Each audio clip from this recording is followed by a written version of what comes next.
Oh. I mean, it's interesting. All right. Yeah, just choking. Don't worry about me.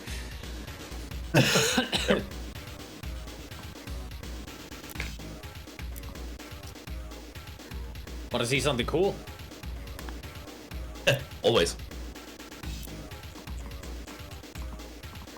Nice. Ooh. Fancy. It's the ultimate nozzle. 3 nozzles at once. I can't do that. Eventually you will. You can buy it. I hope. It's the final equipment that you can buy in this game. For the it is for the Prime Vista Pro. Cool. Cost $2,400.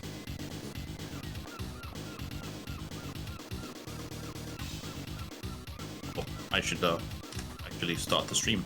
Wouldn't that be an idea?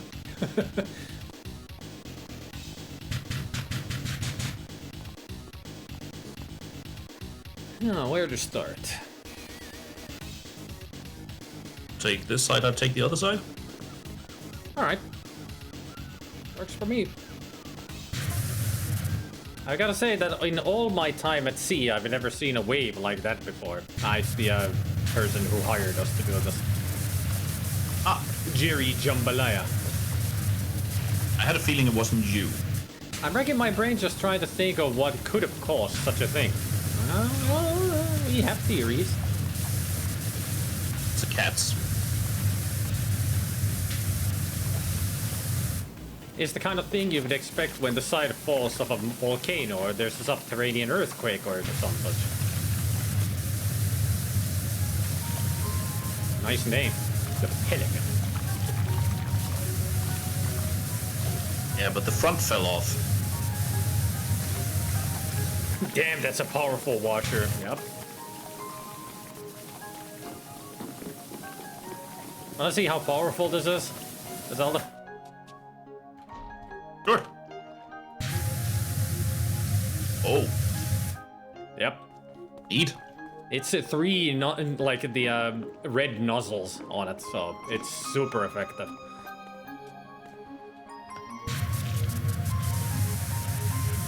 Oh, hang on. It was just because I hadn't, actually used the ultimate power washer, the Pro. I have that nozzle as well. Yay! For some reason, it has switched me to the one I used while I was playing on my own earlier. Ah. Weird. Also, anybody get that reference I gave earlier? Which reference? Front fell off. Front fell off. Yeah.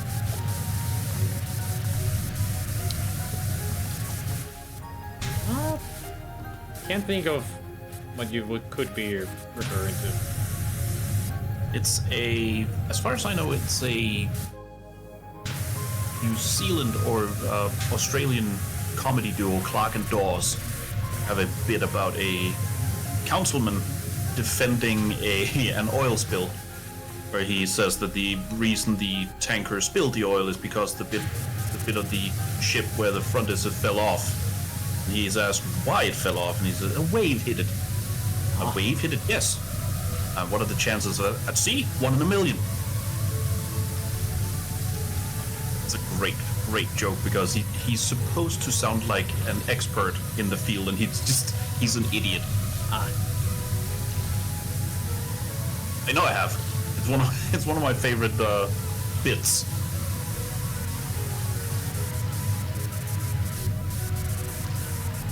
See, I remember too. Yeah, now. Which is admirable.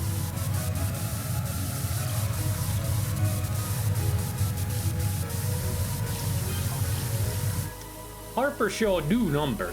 Oh, that's you, Wishy. It's Harper. I lost my phone to the desert, so I had to get a new one. Think I've remembered your deeds, right? Can we write back? No, who's this? Anyway, Sonia thinks she's close to a breakthrough with the statue, so we might need you back over here soon. Interesting. Alright.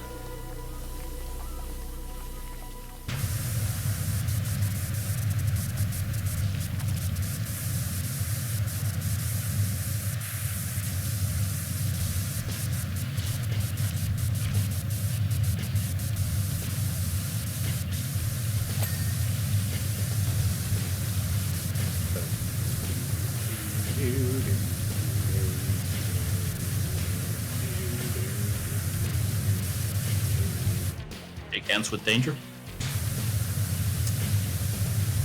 Let's act on instinct from Command and Conquer. Remember last time I mentioned that guy Chris Bowden, who starts all his videos with "wanna see something cool"? Mm-hmm. He had one where he actually mentions while I shake hands with danger, and I'm pretty sure that it's a reference to shake hands with danger because he's just the right age segment to have actually watched that. Oh boy. He has a shirt that says "I'm happy in dangerous." He has a shirt that says "I'm happy in dangerous ways," which is a great shirt. Shake hands with danger. Poor Chuck Hanlon.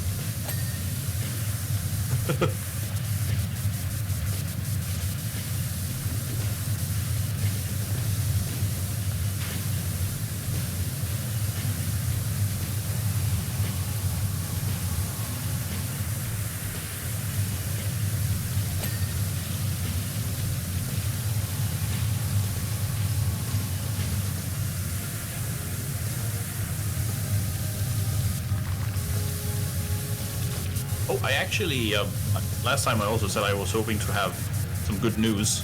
I do have some good news, but not the good news I was hoping to have. Ah. That makes sense. I was at my second interview yesterday, and it was great.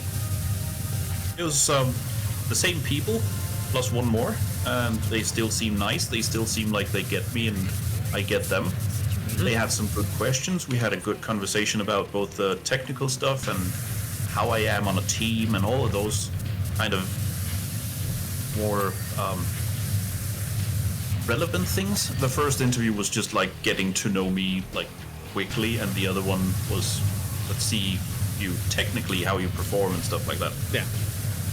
And hopefully I'll hear something.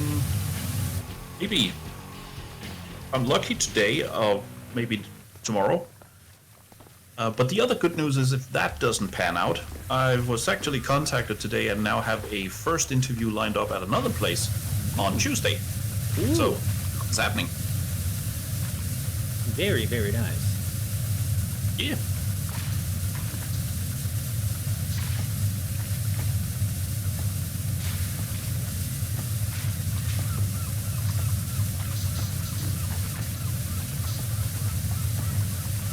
Hopefully I'll get the first one where I was the second interview, because now that I've been there 2 times, it's actually kind of the one I want.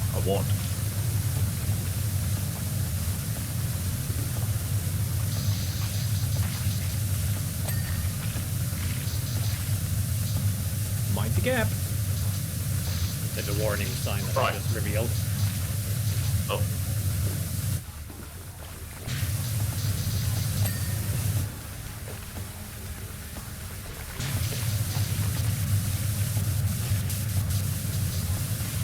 The first one where I was at the second interview yesterday, that's for the Danish Parliament. And that's in one of those big old, was it 16th century castles in Copenhagen?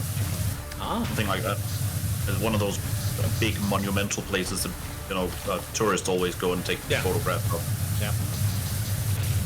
And just to show you what kind of people I'd be working with, I asked that if I do get the job, I hope there's going to be some kind of, introduction the first day, just like showing me where the canteen is, where the toilets are, something like that.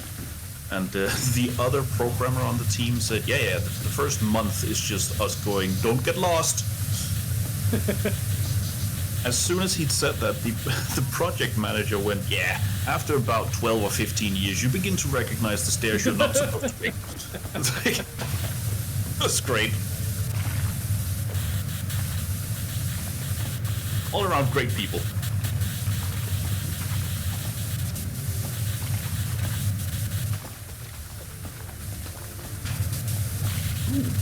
Chrono Trigger music.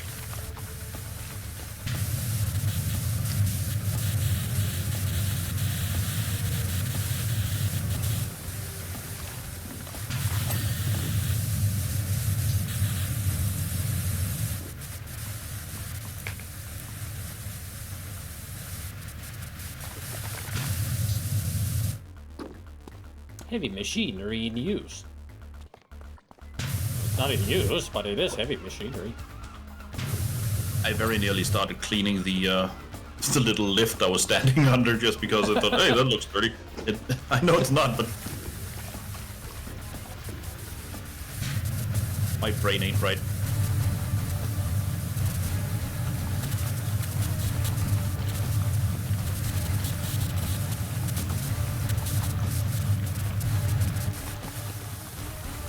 Other than the interview yesterday, I decided because it's in the middle of Copenhagen and my brother is on vacation right now from school, I asked if he wanted to meet me in there and we can go and have lunch. So that's what we did, and went and looked at board games and stuff. Cool.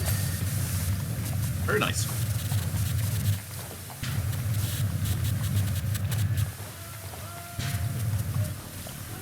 Hell March. No, Secrets of the Forest. Very much not Hell March.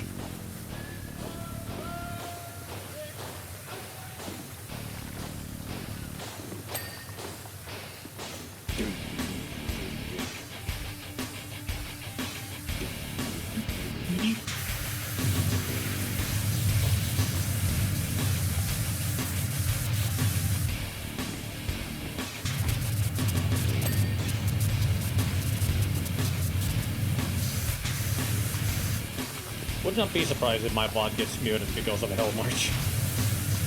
Nah. Well, last time it didn't, but it has happened before. Which is weird anyway. That one bot get muted, and I can't remember why. But I do remember that it was one of those where once I saw the part that was muted, it was like, wait, they muted that instead of... And then I could think of like a dozen other parts of the VOD that probably should have been muted, but wasn't. Sometimes they flag weird things. The weirdest is sound effects.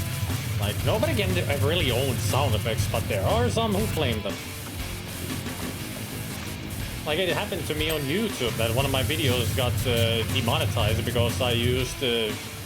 the game had like sound effects of birds chirping, and somebody claimed. Oh, YouTube is really bad when it comes to anything because everybody can claim even a sound effect. Because YouTube used to be so bad. I remember you telling that story. Yeah, YouTube used to be so bad at it, but nowadays it's better. Yep. But the bird chirping of all things. It was in one of the Mudlark videos.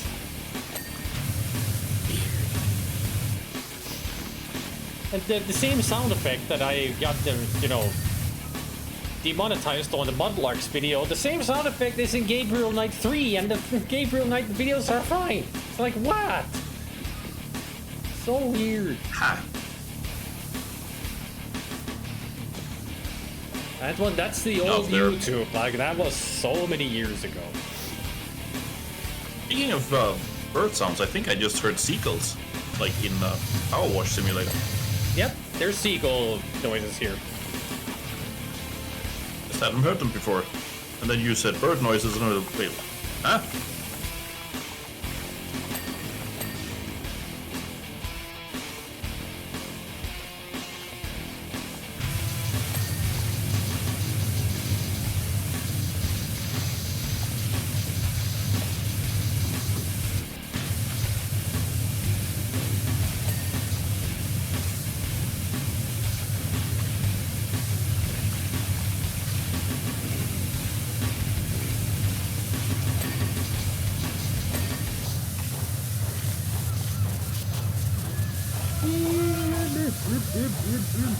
Jambalaya is speaking again. I read the messages, but I'm focused on thinking. I can read them later. I did remember another board game that we need to see if it exists in Tabletop Sim. Called Thunder Road Vendetta. Interesting name.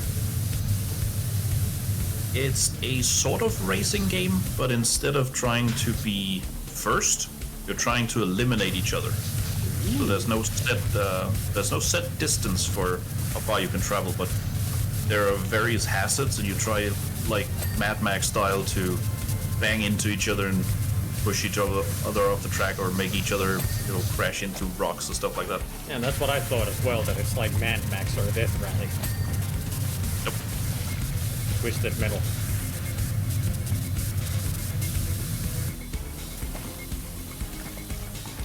Mad Max is the clear inspiration for it once you see the box art.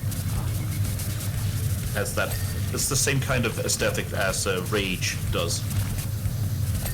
The video game Rage.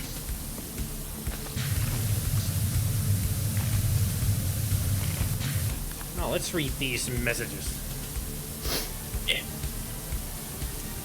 Have you heard of freak waves? They can just appear out of nowhere, even on a calm sea. Some kind of constructive interference of wave patterns or focusing of wave energy.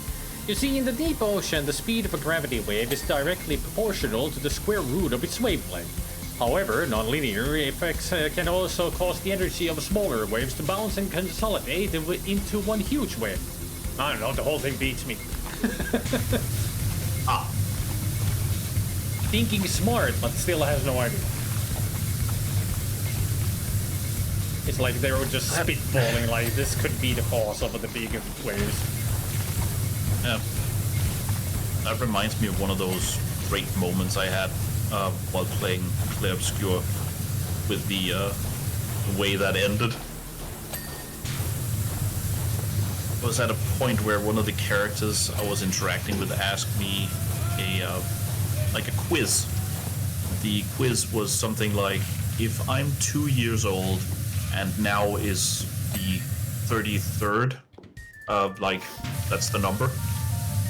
If those two go towards each other, so one decreases every year and one increases every year, at what age would I be the exact same as the number? I was sitting there and doing math in my head and going, I think it would be around 17, 18, right around there. That was one of the possible possibilities I could choose. So I chose that. And the guy just said, I don't know, I can't math anyway. Like, why'd you ask me then?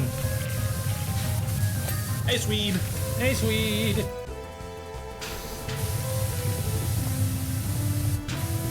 Hello to my favorite Dane. I apologize to all other Danes, but you just can't compete with the demigod of ensigns, ale, applesauce, and all other fantastic things on the side. Demigod. Don't mind it being of anchovies, whatever that is. I know what anchovies are, but anchovies? Must be a demigod thing. Maybe it's a anti-Jovies. Maybe it's a John Bon Jovi, tribute band. Oh, like ants.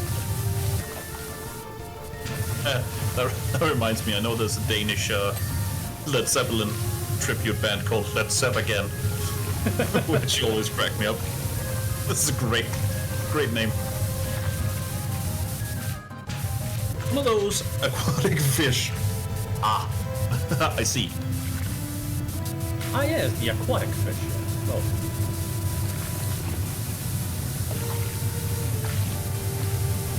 Still one of my favorite flubs. Because the flub itself is funny, but because I could totally see myself saying the same thing in a moment of brain fog. Aquatic fish. And then brain fog stops and I go, what the fuck did I just say? There will be even equivalent of saying, like, those fish that live underwater? It's like, be all fish. Yes.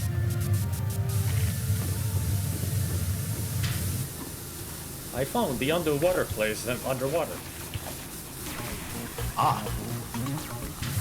I think that was a Alex during Subnautica multiplayer. He's not that violent, Swede. Don't worry. He'd just look at you very disappointed.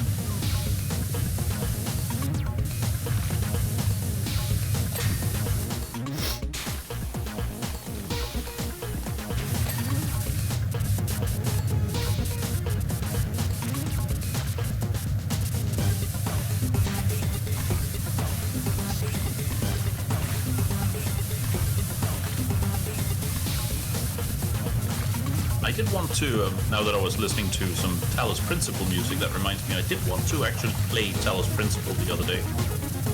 But I never got around to it. Because last time I played it, I streamed it, which means the aspect ratio is something that's close to... Need a lot more heavy going through. I think, what is it? 20... It's 16 something. It's, you know, widescreen, but not ultra-wide like my monitor is. And I was thinking, since I'm not streaming it, I actually want it to be full screen. Every time I set it to full screen, it crashed. And I have no idea why. So I just never got around to actually playing it. Weird. Yep.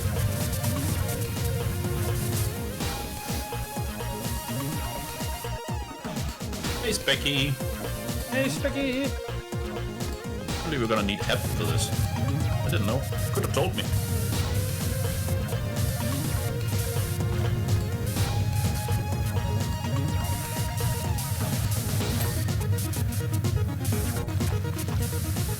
Pelican. There's a nice emblem here in the back. Yeah, I saw it.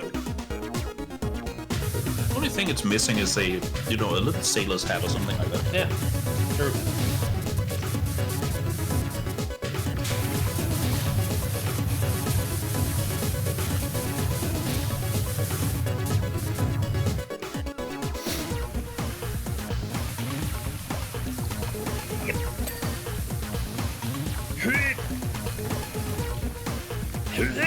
Time a jump is made.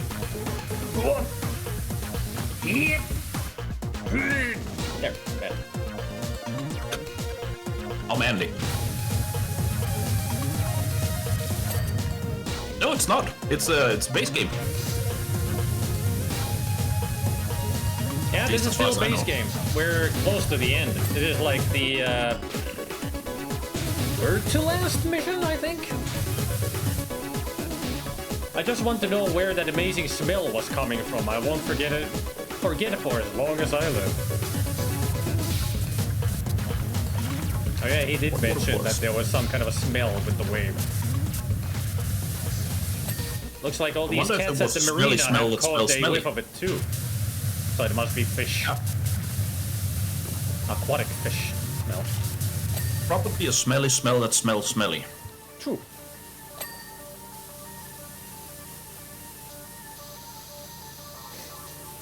Well, I should show Swede the town closer. Oh yeah. Go do that. I'll clean. Notice something interesting about the town? I say I'll clean as if you didn't know. If you weren't cleaning, then what the heck are you doing there? It's simulating. There's a fuck ton of fat cats. Well, not fat, just big cats. But yeah, it's lots and lots of cats. A ton of cats. Maybe it's a shit ton or a fuckload. You make the choice.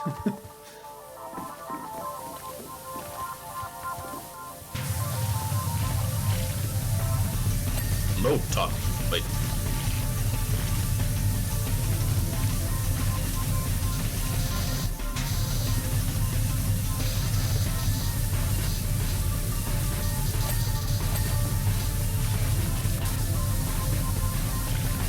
It's like Cass from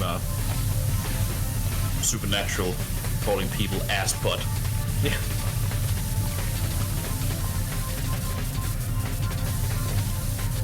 Always liked Hey, Goblin. Chris Jericho's insult calling everybody an ass hat. Yeah. He always pulled out his ass hat list. That he would add somebody to it. You just make the list. The way he said it. I mean, it's weird that such a thing can get over with the fans, but it just worked. I think because it was him. Yep.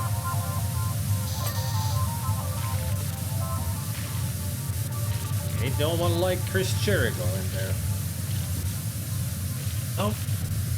I mean, the thing is, he was a good wrestler, and he knew it as well, which kind of made him insufferable at sometimes. True. But he was fun. He was in a good way.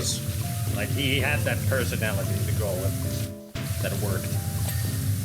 Have you actually ever listened to his music? No. I have. It's pretty good.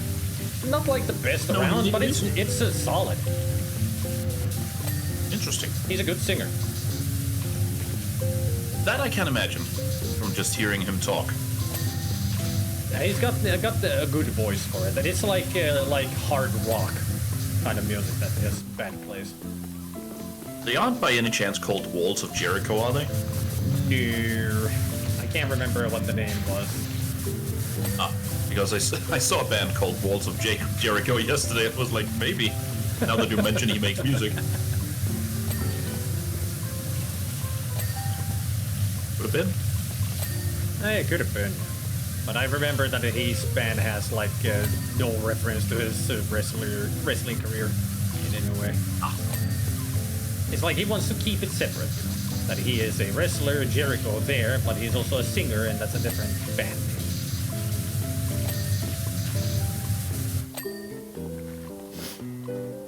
Do you know what movies tomorrow's? Not tomorrow, tomorrow's. Maras.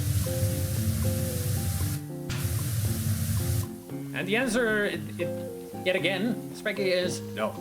No idea. I've been trying to think of what movies to watch, and I still haven't made a choice. Nearly went all Daffy Duck there. I still haven't made a choice. Still haven't made a choice. Or maybe I should go Porky Pig. Still haven't made a choice.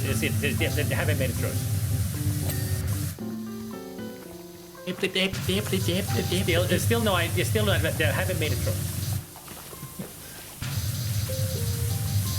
I love Porky. I mean, it's just you can hear him stumbling on a word, and then he gets a synonym out.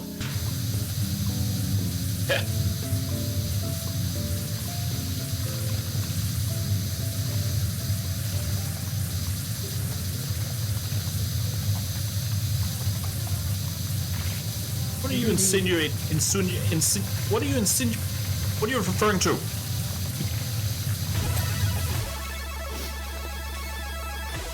Don't go there. It's a danger. It's perilous.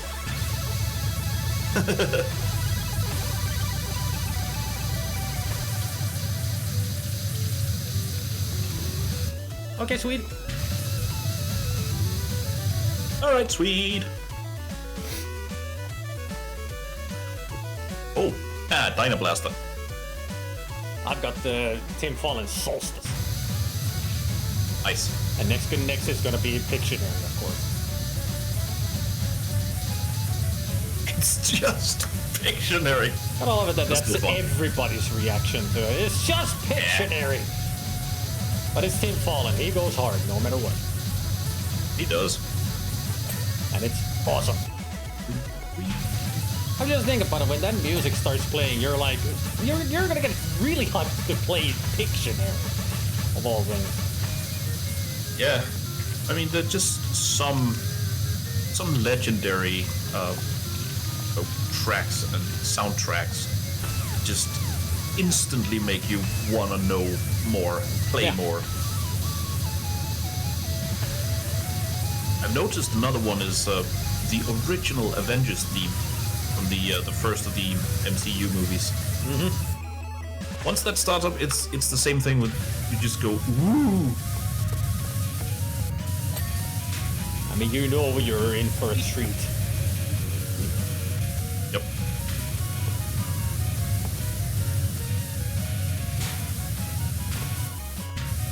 I think my wife and I are at the point where the next movie is Guardians of the Galaxy, I think. Ah. There's some of them we're skipping. Like Guardians 2, I didn't care that much for that one. It was fun watching it the first time and seeing Kurt Russell in there as Ego. Yep. But other than that, it's just not one I'm gonna bother with. The same with Captain Marvel. Captain Merrill. Who the fuck is Captain Merrill? The new Marvel hero, Captain Man. Merrill. I'm here to rescue you. Who are you, Captain Merrill? Okay. I think I was, kind of blown off course by looking at my Steam library and keep seeing Metal Gear Solid Meryl. I think that might have been it. Ah. Yeah, Captain Marvel is another one we're skipping. We might be skipping Black Panther as well. Oh. Not because it's not good, just because we've seen it enough. Ah. If that makes sense. Makes sense.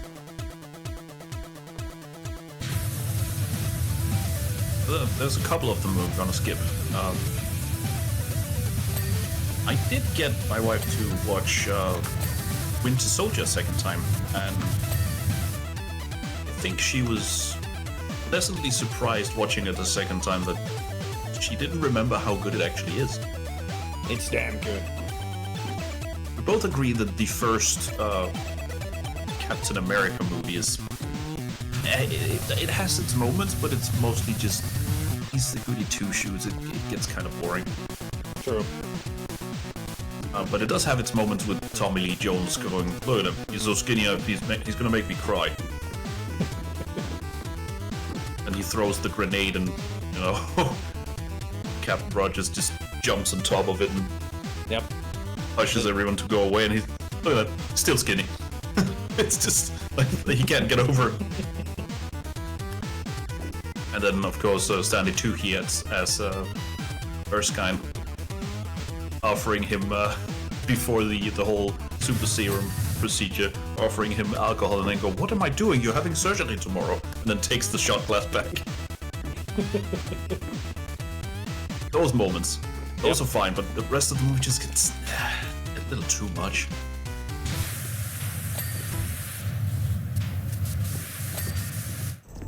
But it's one of those that they're just figuring it all out,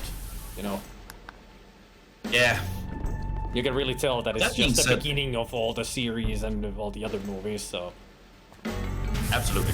I will say, though, I didn't notice the first couple of times, but now that I know, I did notice this time that you can actually tell that Iron Man 1 and 2 are directed by Jon Favreau, and Iron Man 3 is directed by someone else. Mm-hmm. Not a big change, but it's just enough that you can actually tell. Yeah.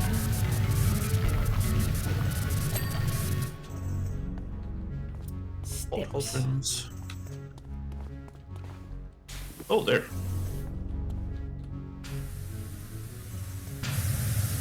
I do like the Marvel movies, and it's nice seeing them again.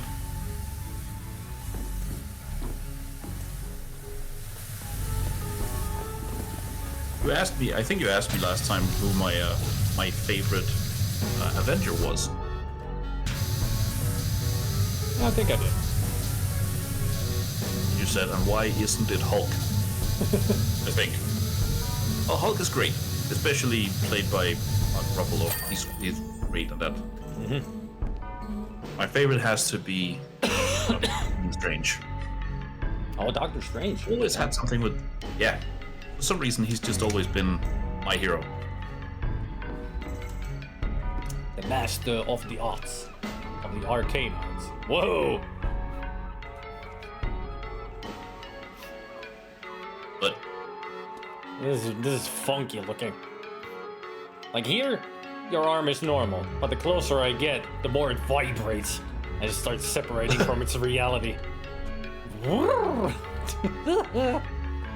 So weird. by the way, you didn't notice, but I just did something that I have never been able to do before on stream.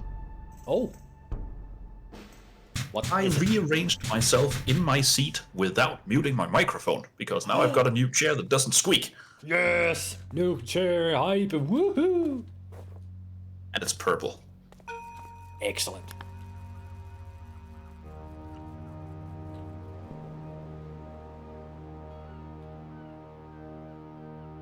I just noticed that the guy we've been cleaning his boat, the guy's name is Jerry Jambalaya. Yep. I didn't see that Jambalaya. before.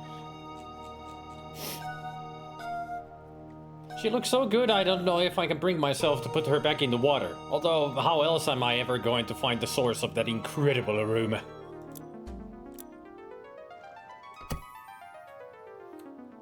And also, we got a message from Harper to clean his recreational vehicle. Again. Hello there, my transport is dirty and making me so sad. Please clean it up so I can smile once more. Well, let's go help him. No. Oh, Hopper, fuck you. Dirty? It's not dirty. Look again. Ew. Uh-huh. Surprise. Ah. Harper is an alien. This is a ship. Cerulean sky. Apologies for the deception and relax, this isn't an alien invasion or anything weird like that. Right. We're simply time-traveling scientists from the year 2278. Oh, so not an alien, he's actually from the future. Then why does he have an alien ship? It is just, you know, once they figure out how to do time travel, it's the perfect shape for messing with people. Ah. Also, by the way, I'm listening to Volker Meets Funky Stuff. I've got the So happy you introduced me to that. Oh, Dune. That has an awesome soundtrack as well. Yeah, it's the CD version for the MS-DOS.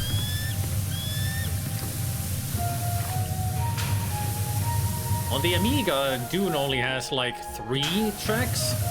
It's the Worm intro, Fremen, and what was it? Ecolove. That's what it's called. Ecolove. But the CD version has like 9 tracks. And it's still wonderful music. Going up here, I'm going down here then. Alright.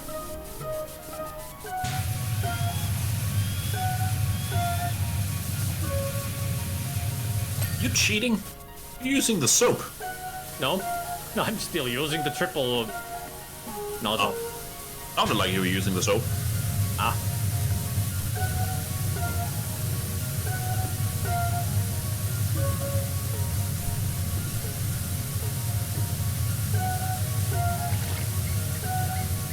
Well, you know, I'm like Triple H, just that damn good.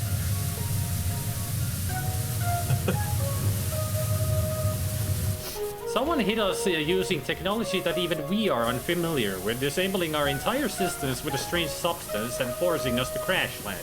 Until our vehicle is completely clean, we're stuck here. Alright. Also, it could do with a wash anyway.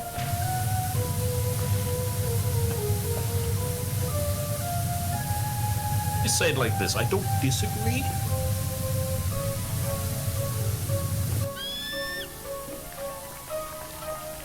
I do wonder about some of these stains that, like, they got the dirt, of course, sand, grime, but what is the ore doing here? Like, did they go into a mine with this? Yes.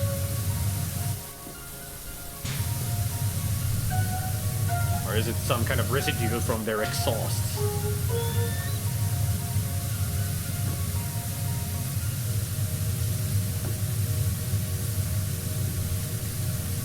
I do love Volker Meets stuff. Need to add more of his songs to my playlist. Yep. Me too. I only got What the is- sweet and sour. Funky Stuff is another good one you should add. Yep. I'll send you the version I have. It's a little longer and, you know, looped the right way, almost. But yeah, Tim Follin was absolutely, and Follin Brothers, you know, in general, but just absolute pioneers and did stuff that you weren't expecting. Yep. With that kind of limitation they had. But for all of that, nobody has a groove like Volker Meets. Nobody knows how to get in the pocket like Volker does. Everything just has a perfect rhythm for his Yep. stuff. Sometimes that's even more impressive.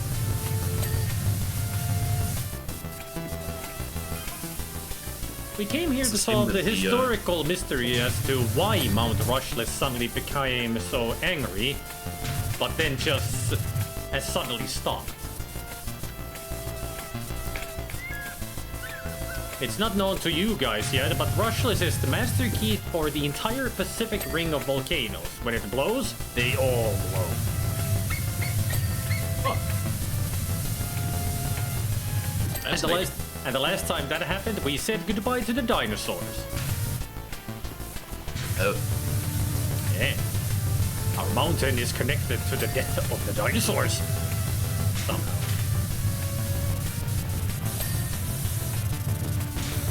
So what they're trying to tell us that after all these millions of years, the volcanoes are still connected to each other.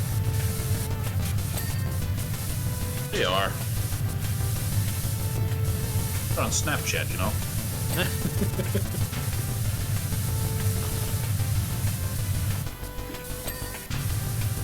I'm glad you laughed at that. That was a horrible joke. It's one of those really stupid jokes that just get me. Sometimes it's the really stupid jokes, as long as they're said with conviction and love, it's, you know, even better. That's why I like your Game Grumps. Dad actually got me to laugh earlier today. Oh? No, when somebody says you want to hear a joke and you go, yeah, and you kind of try mentally to figure out where the joke is going before the punchline is said. Mm-hmm.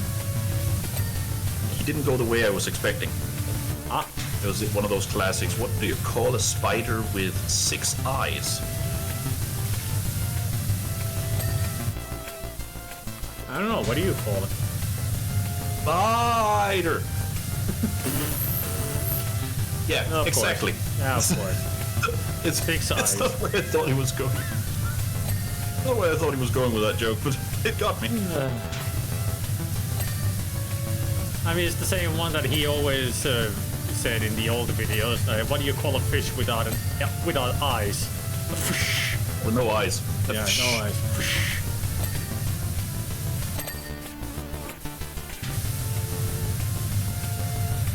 Love stupid jokes like that.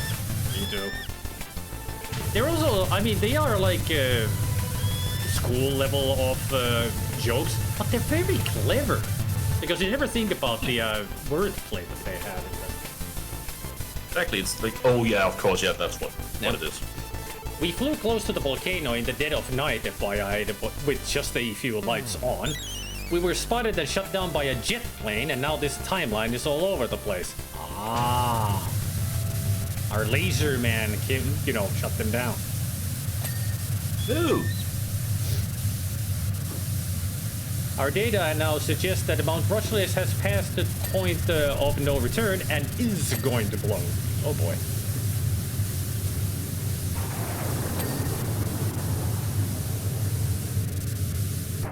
Perfect timing. After reading that, it starts playing Leisure Squad. The indie game music. Mine just started playing The Forever Winter Eternal Dusk. So, yeah. My playlist knows. Yep.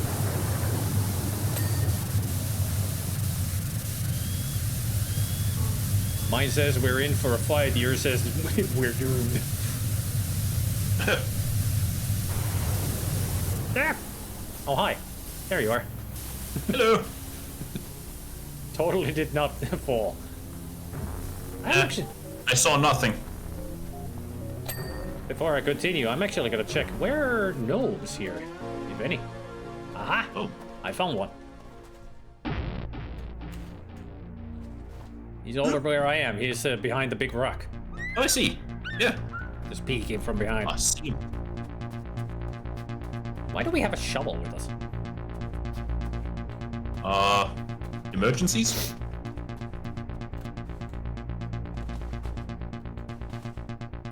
I'll say they had quite the landing then, didn't they?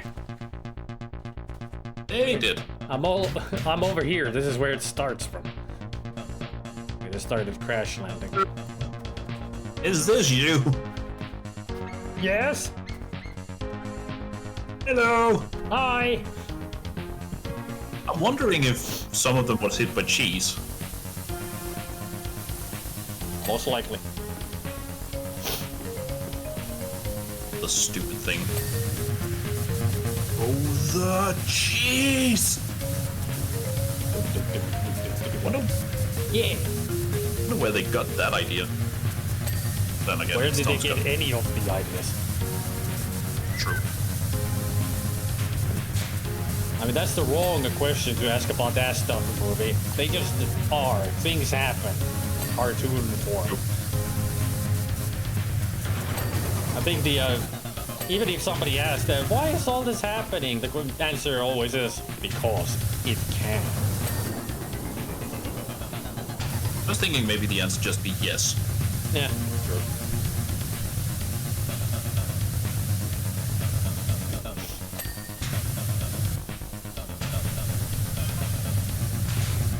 By the way, how was our early 21st century parlance? Most of the era's anthropological archives were lost in the Second Martian War of 2145. Second Martian War? Apparently. And how nice is red velvet cake?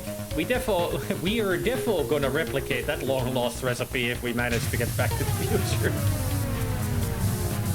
How can you not have red velvet cake in the future?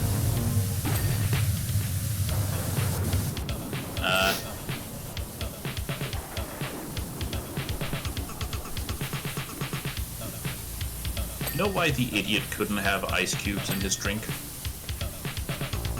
Do tell. Lost the recipe.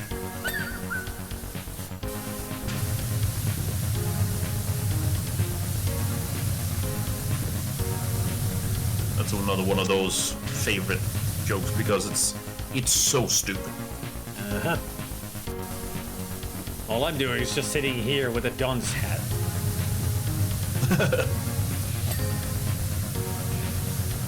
Like that old, we had an old blonde joke about a blonde getting a job at, you know, those classic blondes are stupid haha jokes. Mm-hmm.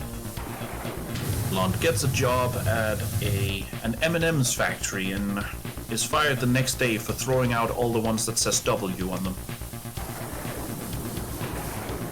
Ah. Yep. Yep. The mental image of that is just hilarious. Yep. One of my favorite blonde jokes is, why did the blonde drown? Why?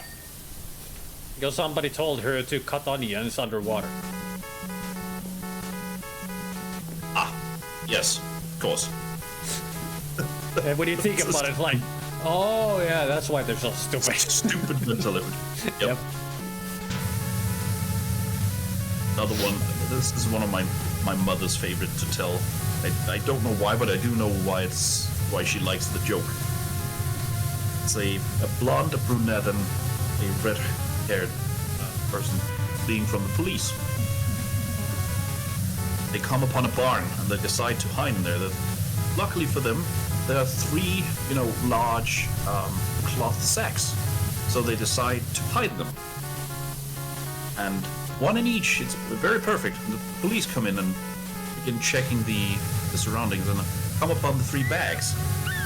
And the police officer, pokes one of them with his foot. The brunette goes, meow! Oh, it's just a cat.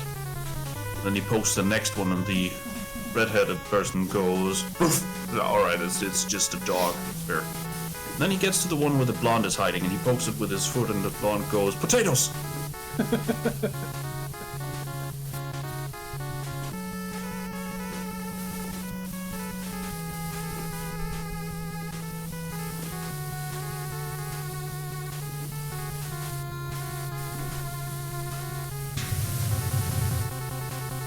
I think I've heard a version of that where the blonde goes, I'm a cat too. Yeah. I mean, they both work. Potatoes are, I'm a cat too. It's just, yeah. So silly. And that's sometimes the best jokes. I do like the long form jokes. sure, one-liners has its merits at some points, but sometimes the long-form jokes are just funnier because there's a whole setup and then the punchline can be just very, very stupid. Yep. One of my favorites that I always liked to read was a long one, but a good one. Let me see if I can remember. It was like there had been a baseball game, or a football game, whichever you want, in a big stadium. And the janitor was cleaning up, but he saw somebody sitting in a chair. And he went over like, "Are you okay?" And the guy just starts speaking, saying, 20,000 people watching. 30 members in both teams, cheerleaders, and hot dog vendors, and everything, drink dispensers. Are you okay, sir? 20,000 people in the stadium, 30 members in each team, cheerleaders, hot dog vendors, and the seagull has to take a shit on me. So it's the same complaint until he reveals the punchline. Let him go. Just let him cook. Yeah. Get there at some point. But it's like that can happen to anyone. I know it happened to me and my friend. We were at the amusement park together, and at some point we went to get some food, and we sat down, and then I noticed that he had a big bird shit on his shirt. We both had not noticed. So who knows when it had landed on him, but there it was, just shirt ruined. At some point it did. Yeah, it was a good thing he had like an overcoat, so he just closed that so it wouldn't show. But who knows how long he had walked around with that shit just blatantly in the middle of his chest. Like perfect aim on the solar plexus. That's kind of impressive though. Who knows what ride we were in when that happened, because we didn't notice. We knew that it had been there for a while because it had already started to really dry up. Oh, alright. And we assumed that it had to be on a ride because he didn't feel it land.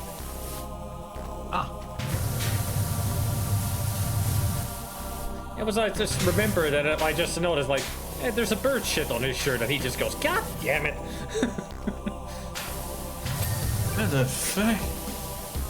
How the fuck? What the?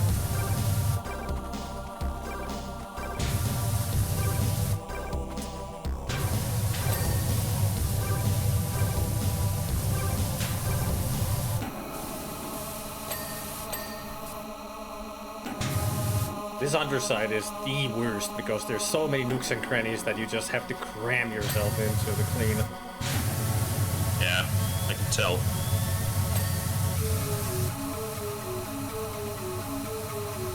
At this point, I know this ring. I guess I was about found to it. say, I know this ring is missing. Yeah, I It's just missing did something, this and just bam. ting. Okay, I found Oh, it. that was nice. Thank you. Something over there.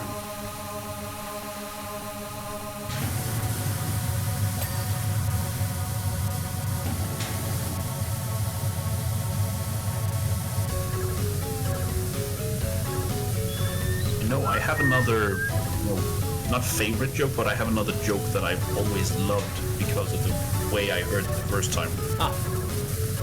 It was one of our local priests who told it at the sermon, which just makes it that much more funny. And normally when I say that to people, people have an expectation that priests have a sort of, dry wit, like things you would go aha at instead of actually laughing. Yeah. And then you hear about this guy who, at sermon, with the congregation consisting mostly of elderly people, at Christmas time, tells a joke about God wanting to go on a vacation. So he's consulting all the angels, and they're giving him various places to go, and he's dismissing all of them.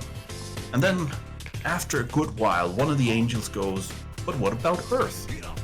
And God turns to the angel and says, "No, not Earth. I'm never going there again. I went down there 2,000 years ago, accidentally got a girl pregnant, and they're still talking about it today." That's a great joke. That's a really good one. Especially because it was so unexpected from a priest. Okay, But he was so nice. He was, before we take care of this, I see the other one here that needs to be cleaned. That's the... I'm targeting the saucer lower rim. You take care of the saucer plating. If you can find it. You should be, when you click on the names, it'll highlight it. Polarized saucer plate. Oh, alright. See if we can... Where's the polarized stuff? Gimme! There we go. How does... Oh! It's those! Alright. It's that one. Yep. So it's probably this one over here. Oh, it's not? Not that No, one? it's this one that I was shooting at. It is this one. Alright. It is. So, where? Yeah, that's a good question. Something there, at least. There we go. Okay, got stand it. back. Nope, nope. Stand back. Up.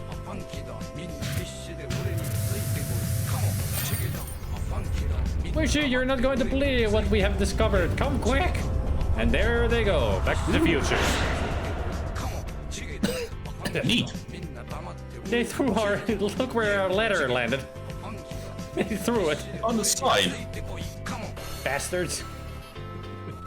That might be the only complaint I have about this game. Once you've placed the ladder, you can't actually, you know, just put it back on the ground. Yeah. That would have been nice.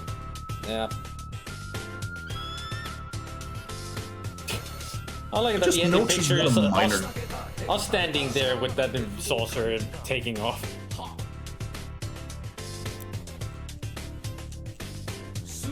It's a pretty nice picture, though.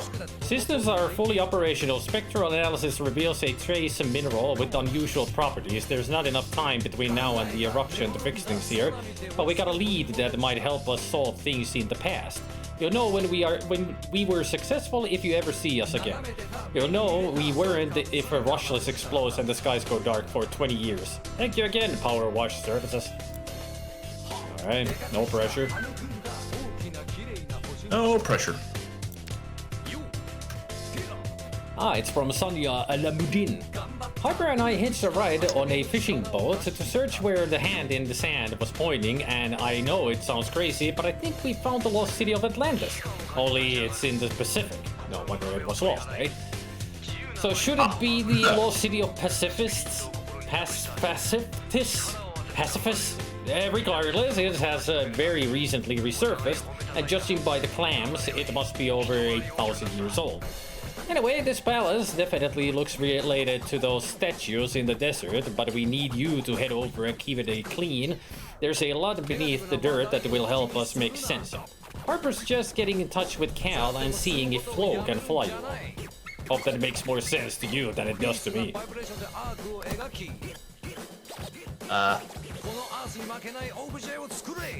No, but rolling with it. Flo is the pilot for the helicopter, as you can see. That's the fire station helicopter. The Pelican is here too. I love how it's holding the van. The Pelican is over here. So they came over here. Ooh, starfish. There's a starfish. You're right. I see. Looking at one. Oh, you're looking at that one. I'm looking at the one at the on the ground. They're cute. Oh, Sorry. I had my hand off the mouse because I had to scratch my ear. We are in presence of royalty, Ew. Your Highness. Oh, I was about to ask the statue. Is that the guy from the sea people? But I see the no.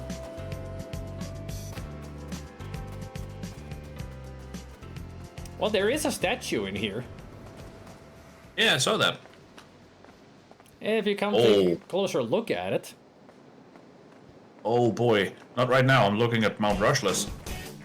Yeah, Rushless is in a very big predicament. It's about to explode. You could say that it's on fire. It. This is a good view from inside.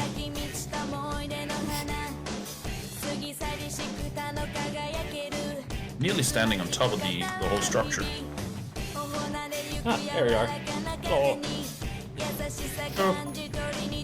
Are you drooling too, Wishy? It's impossible for anywhere to smell more delicious than this place. Apparently this place smells delicious. On the other hand, they're from the future. What do they know of deliciousness? It's like walking into a huge bowl of shrimp cocktail where they got the Marie Rose sauce just right. Dash of Tabasco and a squeeze of lemon. Also, the number of cats at the marina was unbelievable.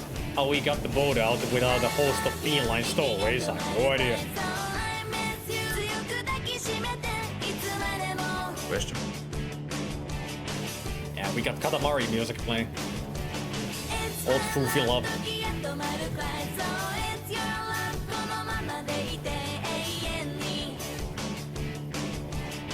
Listening to Jack and Daxter. Which, have you ever played the Jack and Daxter games, by the way? Nope. Never. You should. They're really good. And you get a kick out of the fact that the main villain in the first game is voiced by no other than Dee Snider. Dee Snider? Yes. Huh. You can't tell it's him, but he does a very, very good job.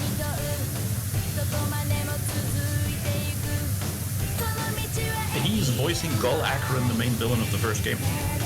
Interesting. Of all people, Dee Snider. Yeah. Really cool. For those not in the know, Dee Snider is the frontman and singer for Twisted Sister.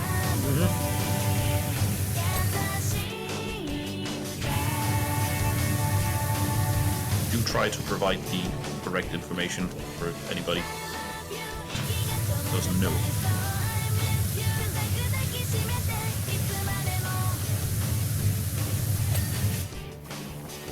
Want to come down into the temple? I'm revealing some interesting stuff here. The moment. I'm very nearly done with the Pyramidion pedestal. Just quickly get that to say, there we go. Whee!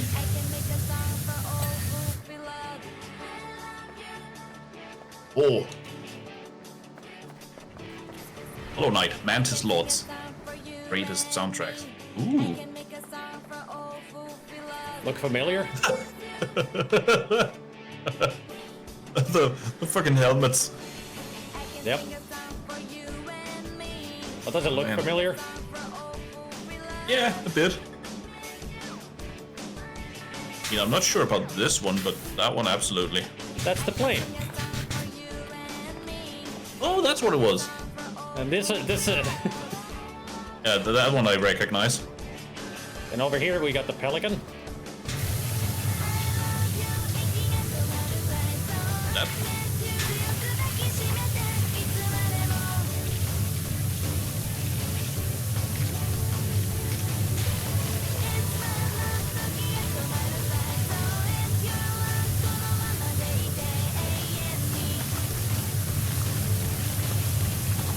Some houses.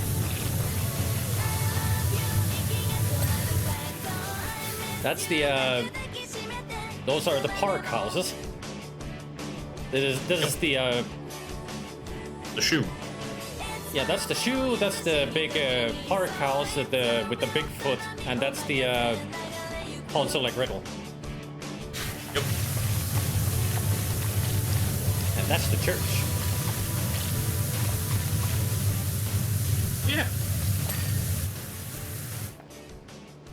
Kind of makes you wonder, 8,000-year-old pictures, and they have the same places that we've been to. Not just that, but they have futuristic masks. Sure. Wait, We'll go. But, follow me. alright.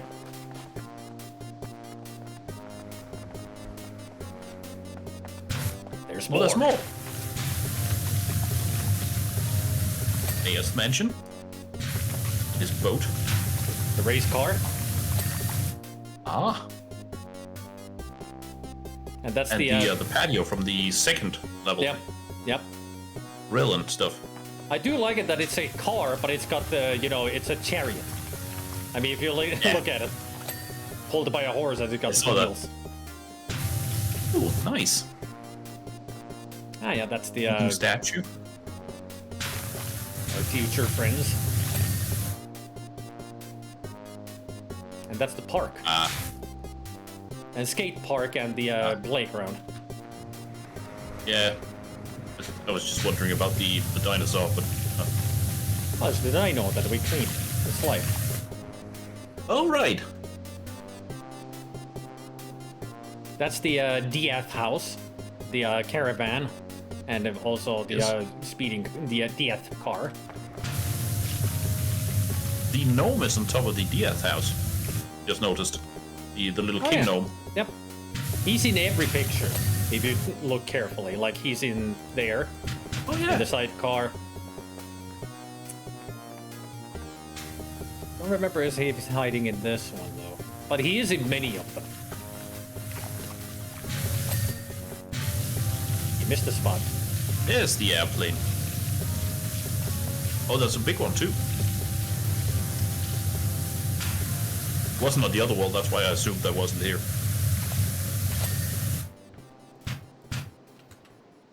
There's the drill, golf cart, the cars that we cleaned. Yep. And there's the big airplane. And the that was the cat car. Yep. Monster truck. Yep. Oh, helicopter. There's the helicopter, the fire truck, and the fire station. Yep. Like, it's like, nice. It really is like history repeating itself. Like, this was destined to happen. But we're here to rescue. And the big statue in the middle is the best part after we clean it. You want to clean it first before we take everything else? I'll let you do that, and I'll go upstairs and... I'll let you know when it's clean so you can come and take a look at it. Because it's hilarious.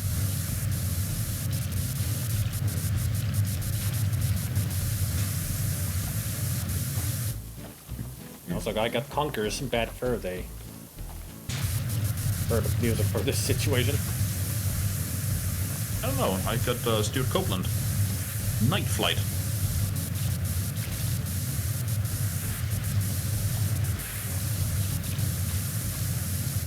You can definitely tell that the Spyro, the first 3 Spyro games at least, I don't know about the others, but the first 3 Spyro games, you can definitely tell that the music was written by a drummer.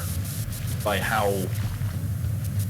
of course they're melodical, but they have a certain groove that they wouldn't have otherwise if it wasn't a drummer writing it.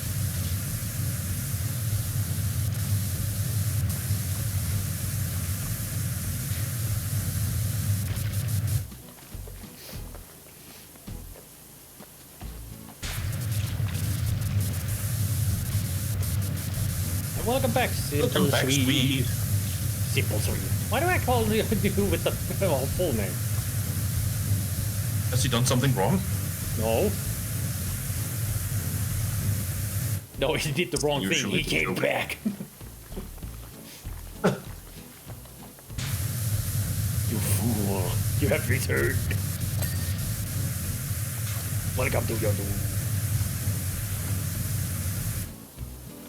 I say they did a great job with that remastered trilogy of Spyro 1, 2, and 3. I'm sorry, triology. He absolutely did. I mean, as a longtime fan of the original 3, I was over the moon with how well the remaster was doing. Everything was just that bit better.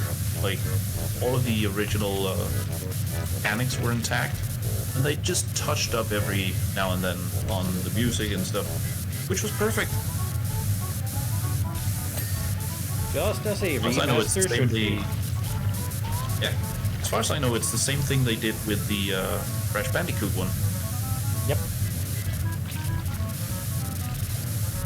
I was never such a big fan of Crash Bandicoot. There. That's pretty much the only one that I played of all the big series on the PlayStation. Never played Jack and Daxter, never played Spyro. Think of any That's how I felt about Spyro. Until my wife introduced me to Jack and Daxter. Which I'm glad she did.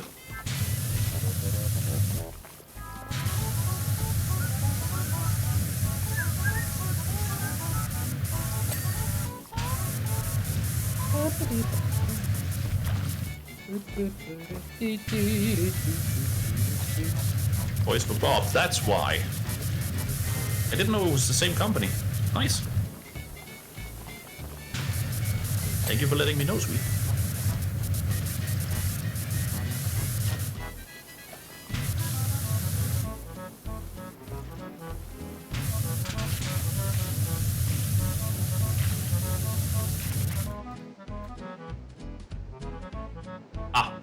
Mainly due to nostalgia as I played Crash Bandicoot played. Way more than Spyro. Yeah, see, I had both Spyro and Crash Bandicoot, but it was always Spyro that fascinated me the most of the two.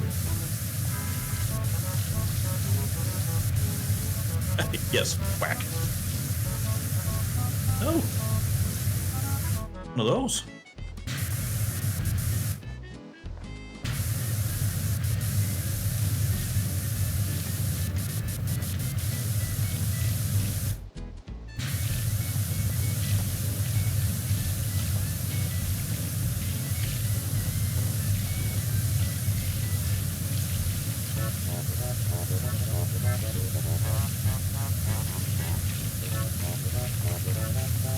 That shoe is almost clean, so you can come take a look at it. Nice. I will be there in just a moment.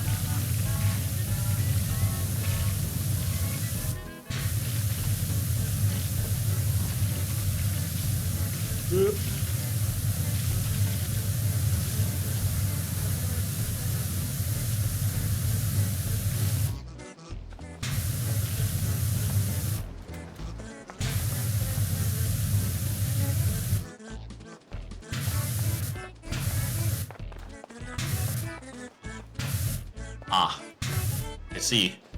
Mm-hmm. Backpack. Not to mention, what kind of nozzle am I using? Yeah. See the comparison? Yeah. Yeah.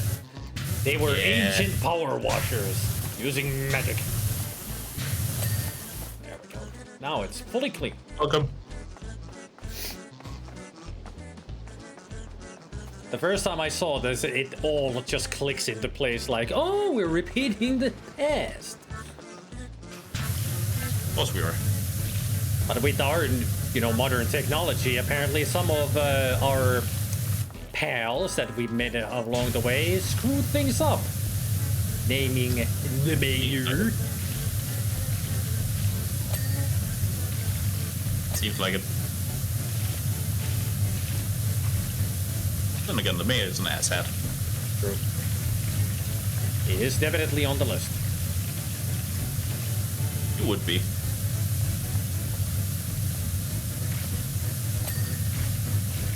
I was watching a video about some of the more, not dangerous, but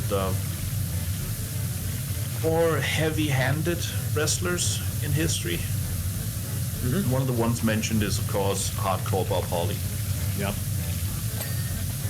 And some young talent said that usually when they go into developmental and start learning the ropes of WWE, the talent said that he has a theory that Mr. McMahon gives you Bob Holly to teach you how to fight back, because Bob Holly doesn't relinquish. He just lays into you. Yep. So you have to learn how to actually give as good as you get. Mm-hmm.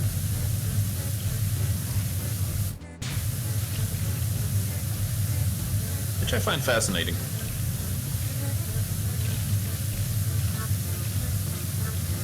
I mean, some wrestlers were just like that they just would go and give it all they got and would not stop. Even with enhancement talent, like people who were up and comers and weren't fully ready to be part of the main scene or anything. I mean, he would just go off. Not being unsafe, just being kind of stiff. Yeah.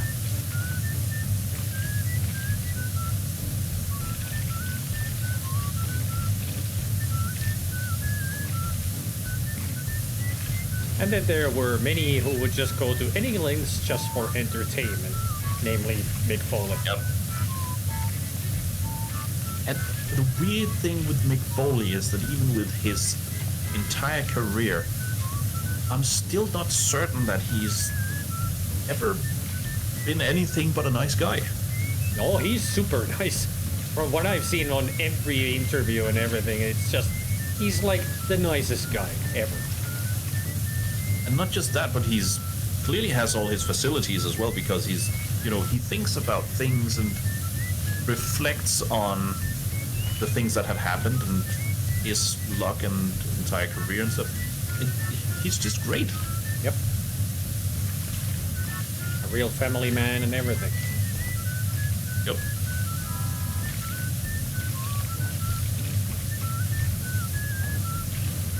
A kind of down-to-earth person, even though he's super crazy in the ring. That you would think that he's insane, but he's not. He's just very smart and he's got really good ideas, even on the fly. Like I've watched many times when it's Mick Foley and Undertaker watching their big match. Oh yeah. And commentating on it. It really goes to show that it's the Undertaker commenting on, like, if you just whisper to me, like, just do it. Like, okay, let's do it. Yeah, the thing was, Mick Foley had some ideas that put him in danger, not anyone else. Yeah.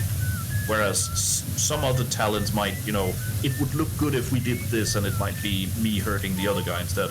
Yep. But Mick Foley was always, I want to take this bump. Hey, Mad Max. Hey, Mad Max. I mean, there was also the moment when Mick Foley was wrestling against The Rock, and they were planning on that we were going to go outside the ring and fight there and all that.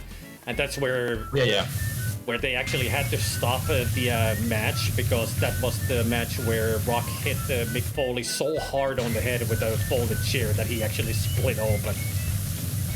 Yeah. So nasty. But it was just all for entertainment. Speaking of all for entertainment, somebody else who was all about the entertainment was Santino Marella. Like, he would do anything to get people to laugh, and he was good at it. Like misnaming people.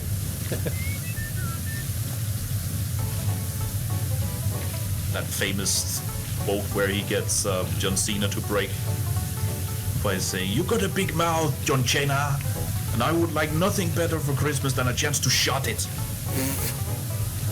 It was awesome.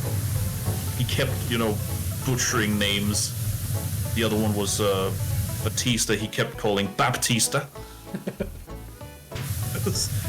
And he continually made people crack up. Even cracked Mr. McMahon, which is a hard thing to do. True. There was something about some wrestler named Donaldson or something like that. And he said he was going to fusion that wrestler with Mr. McMahon, and they could call it McDonald's. It was just, and you can tell that Vince is trying to keep it together, and it's hard.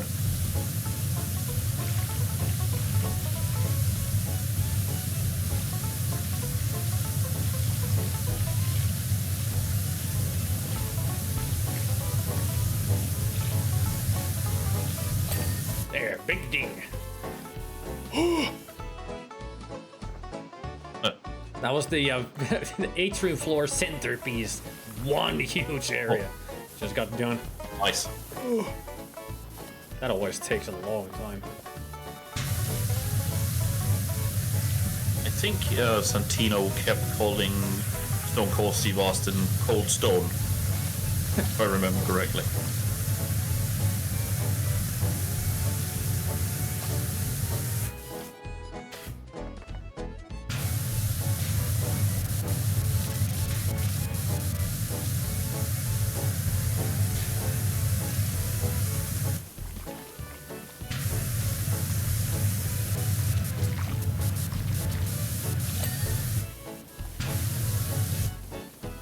Hey, Targor. Hey, Targor.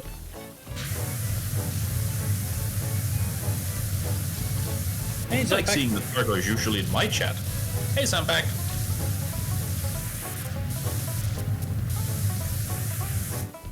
Well, it Not seems often that that I have people Targor in likes my you chat. more.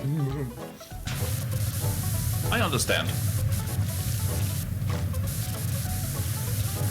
That was the perfect jab, sorry. I had to do it.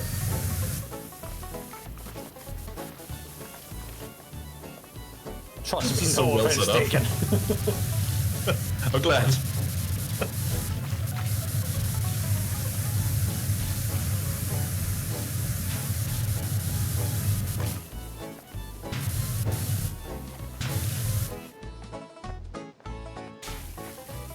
Just finished repairing a C-1828 for the second time. Oh. I still haven't ever seen a Commodore 128.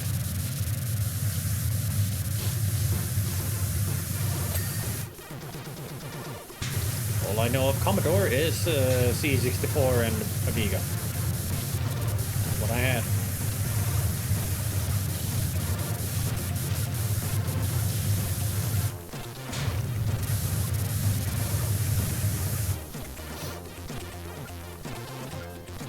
The sound of the power washer is lower on a Zelda stream, but indeed I have both streams open too. Oh.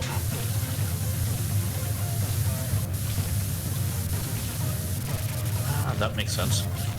I do tend to downplay the audio from the game a bit, just because otherwise, with my microphone and the way I usually turn my head when I speak, it can be hard hearing what I say.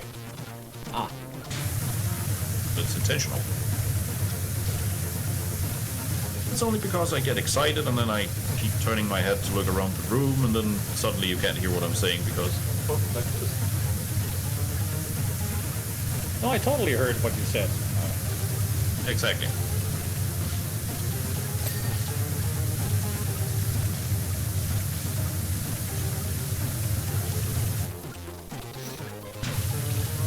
And I know that was a problem back when we played Dungeons and Dragons as well. Yeah. That sometimes while I was giving exposition, I would turn my head and somebody went, "What?"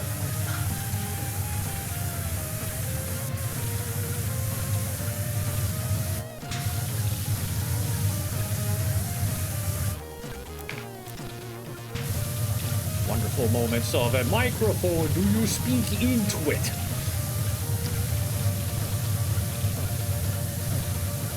To quote Pulp Fiction. No, while I was at work, I usually, whenever somebody had a microphone that was really quiet, I would usually ask if it would be at all possible to, possibly send some help so we can at least get that person into the same, state as his microphone. Which usually got a laugh.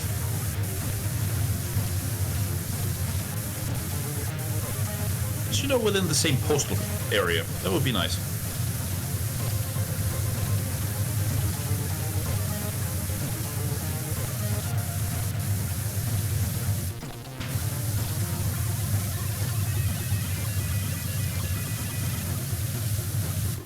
Oh.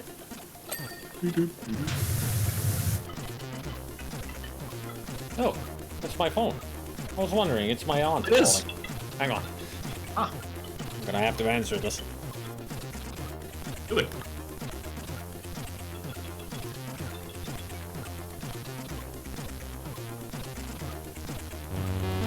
In the meantime, if you would all direct your attention to my stream, I'll still be cleaning the large pyramid, which honestly isn't too interesting. Just keep watching what you're watching.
know his aunt called? No, something greater.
I have returned. Ah! Sorry. I'm sorry, it's about to be more like, I'm back! Ah. That just reminded me of one of the jokes from the old school Criminal Minds. I don't know if you've watched. Oh, I show. watched Criminal Minds, yeah, a lot. All the way up There's an to episode season where- 9, maybe?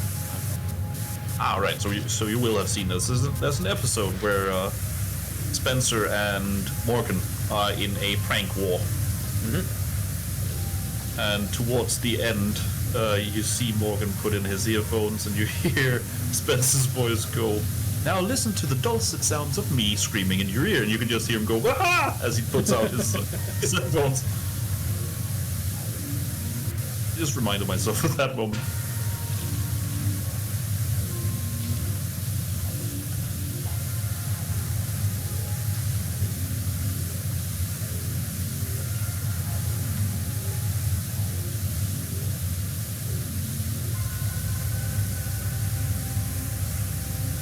By the way, in the meantime, I've had 4 dings.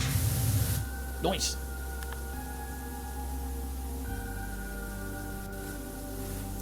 Oh, so we got messages. Hi, it's Cal. I'm on my way back to Rushless to see what's going on. There have been reports of volcanic activity across the entire Pacific Rim. This really doesn't sound good. Oh, trust us, it's not good.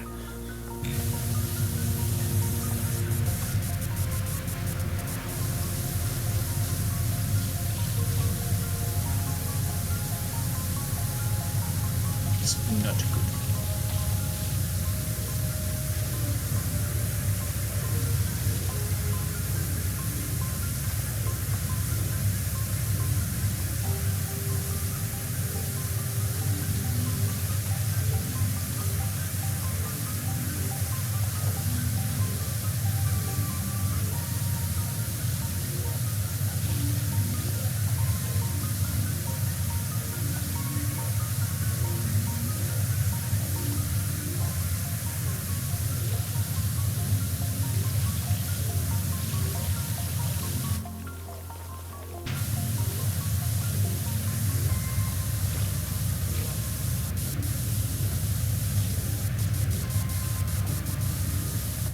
Dying Light music playing.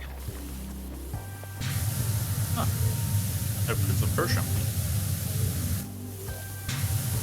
Speaking of Dying Light, have you seen that Dying Light 3 is coming out this year? Oh, I didn't know. The Beast. It's featuring Kyle Crane again. Interesting. It looks like at least a decent game. Question is how good they've made it, but at least it looks like they kept the formula sort of the same, so more of what we like.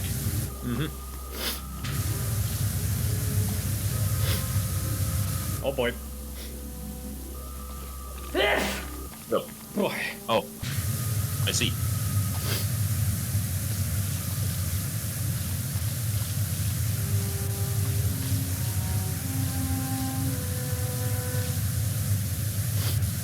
It's been one of those days.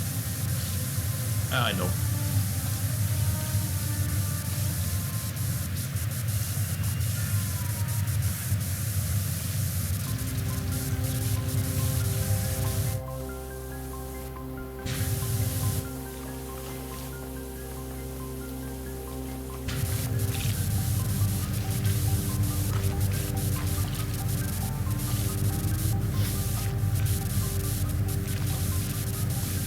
Apparently we are now Jin Kazama.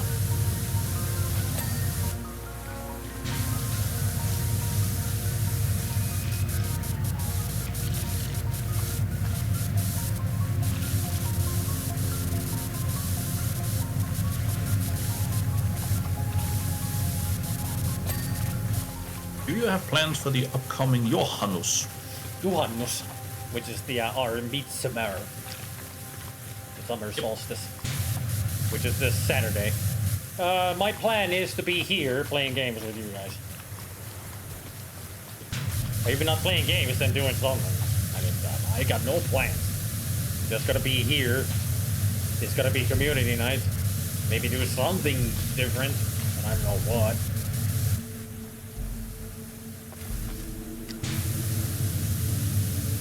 This, unfortunately, will be one community night I won't be able to join. Oh yeah, that's this Saturday, right? It is the yearly traditional barbecue night with a few family friends. We're gonna finish it, well, since we can't do it this Saturday, maybe next. The one after. I should be available for that. Because I do want to finish it too.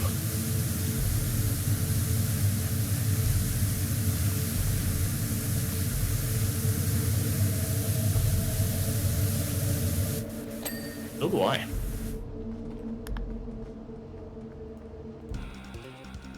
Very much better. Don't want any depressing Fallout 2 music here.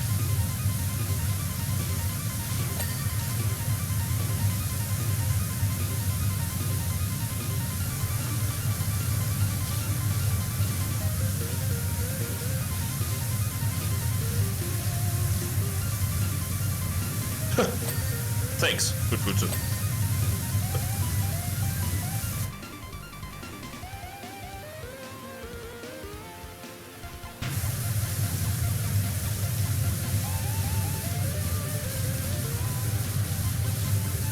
I will say it's the one day a year usually that I see those guys. Some years they're 2 days. Usually it's that summer at around Christmas time.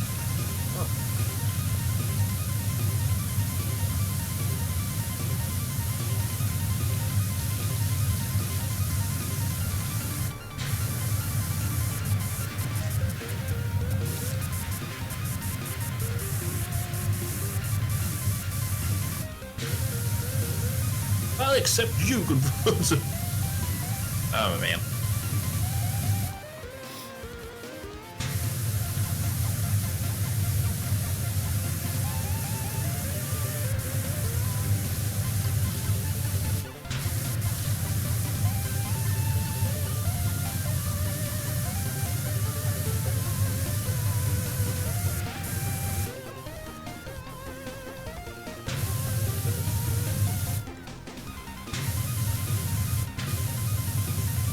Right.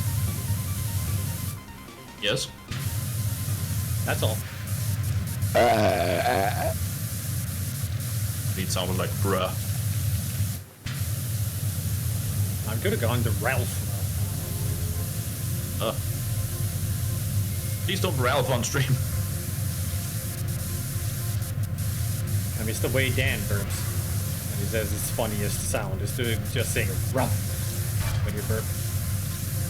Yep.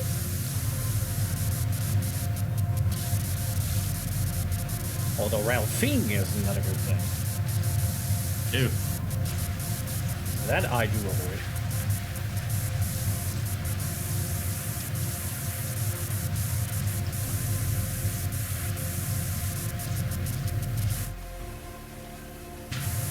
According to the music, we're in orbit now. I'm listening to Sticker Brush Symphony. Mine is Star Control 2. The orbit tunes. Nice.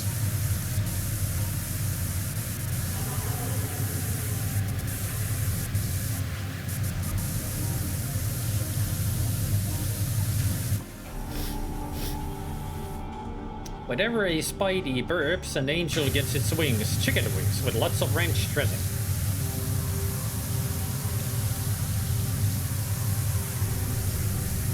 No sin. I've never actually had ranch dressing because that's not something we have here. Same here. I know I could make it myself, but I just haven't. Me neither. Though, from what I've been told, I'm sure I'm gonna like it if I ever have it.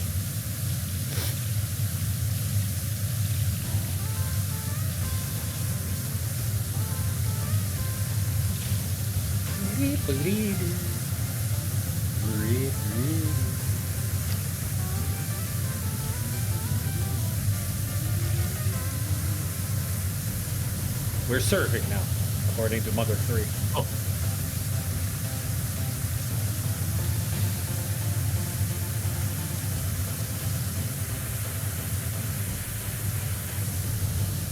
It's just one of the battle musics that's like good old the Beach Boys type of music.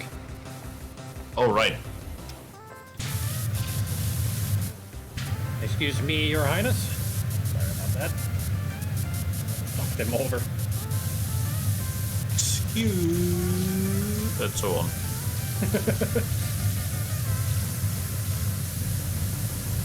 I lost interest halfway. Well, excuse... you know.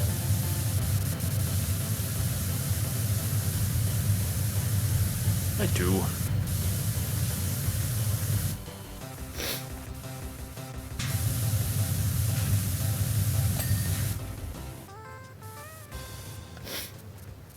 And remember that that kind of just doing the yeah, you know, like you all know already what's common kind of a situation in Fearless's reviews of the Mortal Kombat live TV show. Oh. Where they only have like couple of characters from the game, and then the two added characters for the hero team. And one of them played by Daniel Beckhart. He plays Zero, and Fearless's continuous joke about Zero is like he's the greatest Mortal Kombat character. And it just changes into depending on which episode, like is Zero the greatest Sherlock character? And all that. And at one point he just goes, Zero the greatest Mortal Kombat, you know. He just stops himself like, yeah, you know. That's fun. Fearless is fun. Lots of funny videos.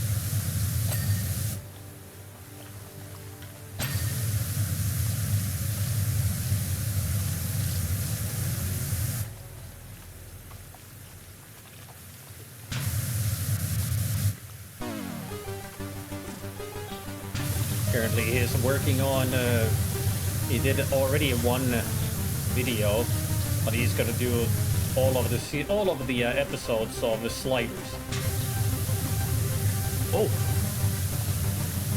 Because Sliders was a promising show, started really well, but at the third season the original writer and director left the series and it just turned into a shit show apparently. Ah. It's a shame. Yeah. It happens with shows.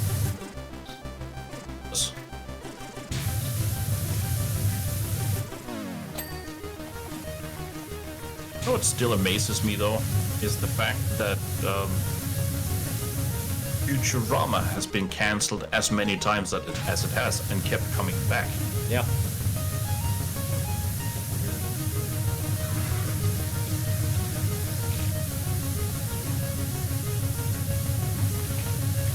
It almost feels like people demand the show to come back, and then when they make new episodes for the show, people don't watch it, and then it gets cancelled again, but they demand it to come back again. It's like, what do you want, people? I mean, if you want the show back, then why are you not watching it? Family Guy. I didn't know Family Guy had been cancelled, except for once or twice, maybe. But I think it's Futurama is like 4 times, I think, or 5. Yeah, 4 at least. Incredibly silly.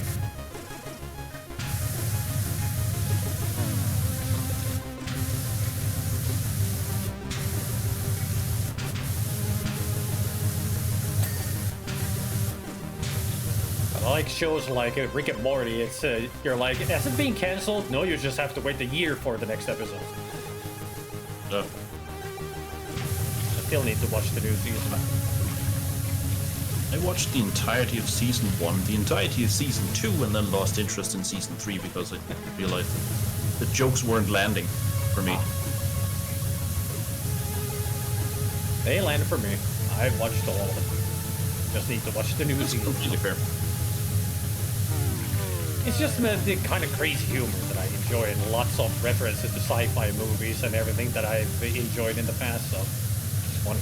Yeah. Makes sense.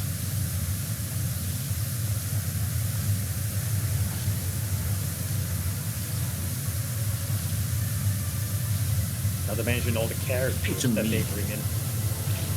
Oh yeah. I think to me it's like I don't really relate to any of the characters and I don't really like any of them. Yep, they're very unlikable. But I think that's one of the things about the whole thing, that they're supposed to be unlikable. What? It's a little bit of a like an anti-humor show.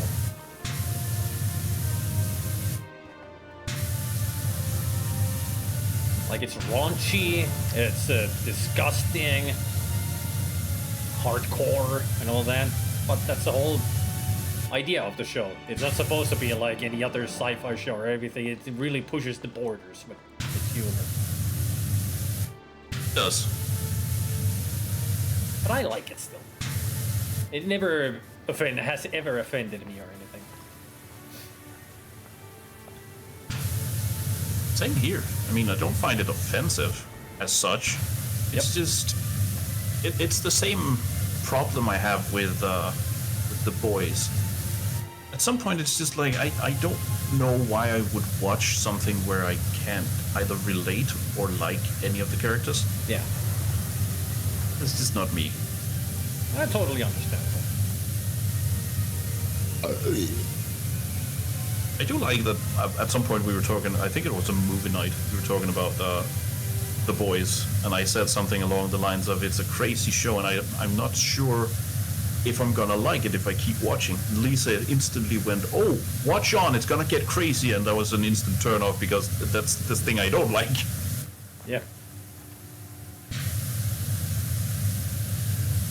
But Boys is really just keeps going crazier and crazier the further you watch the show. You know, it's such an insane superhero show. But that's why it works, because it's kind of a anti-superhero show. Like, everybody's a fucking asshole. There are no good guys in it at all. What do you think about it? Nope. Everybody's a criminal in some way in it. And if there is a good guy, they get killed easily. Because nobody wants good guys in that show. Feels like.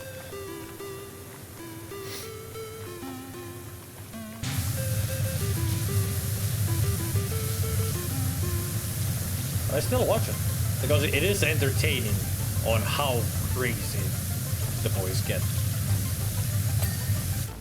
And I do see the point of that. Like, if you're into the crazy aspect of it, I do see the entertainment of keeping on watching just because you want to see what else can they come up with.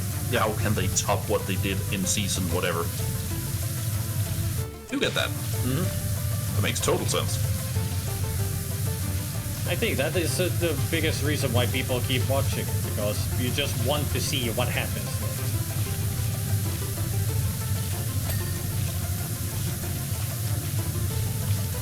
Which is a good thing for any show, because that's what you want, people to come back.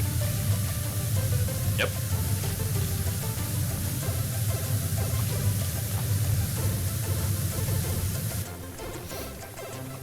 Wishi, that statue is of you, right? How does it feel to be worshipped as a god by an ancient underwater civilization destroyed thousands of years before your birth? A little odd. That doesn't even look like us. It does. It has my eyes.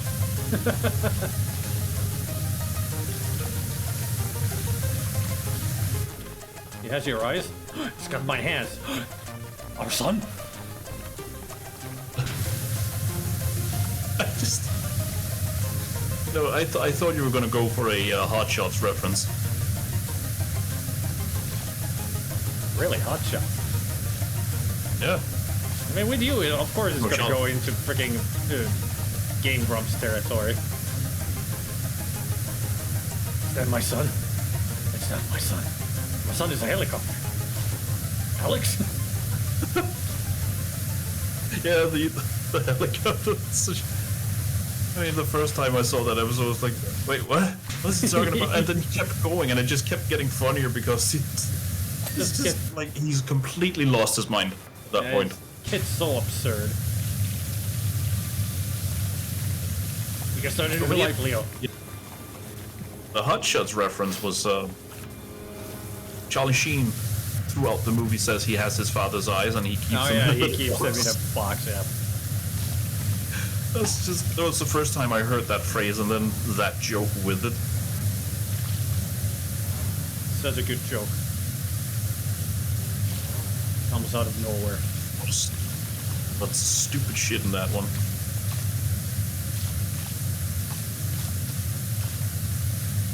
The doorbell on the TP, that sort of thing. Yep.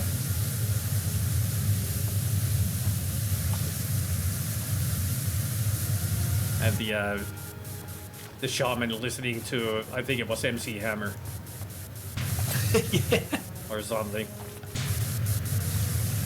Got a Walkman and everything. The whole sexual encounter scene where they just end up frying stuff in her stomach. Yep. Puts bacon and breaks an egg. It starts with that classic scene of the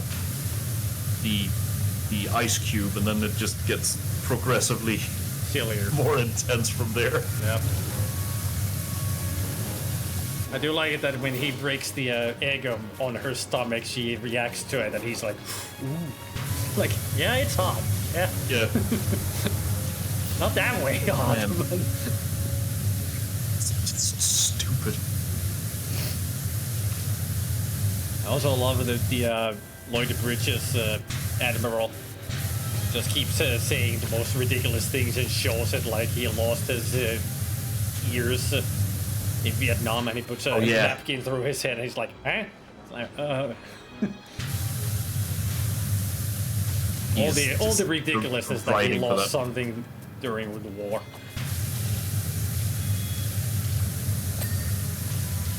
He's perfect for that kind of role.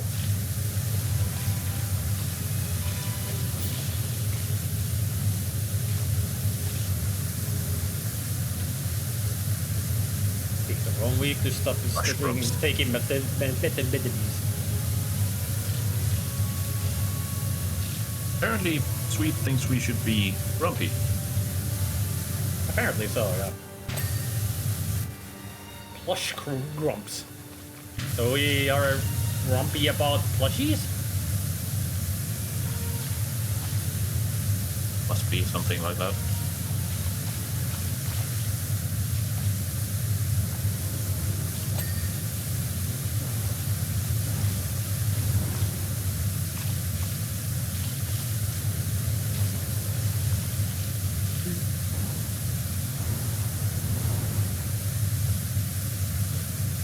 You know what would be like a funny name if we named a duo? What? We would be like angry gamers. I would be the angry one, and you're not angry at all. Ah. People will wonder, why is it angry gamers then if it's only one who's angry? I'm the one who's angry. I'm the one who seethes. That would actually be a good catchphrase, though. I'm the angry boy. I'm the one who seethes. Yeah. I've always liked the idea of calling ourselves something the trio -1.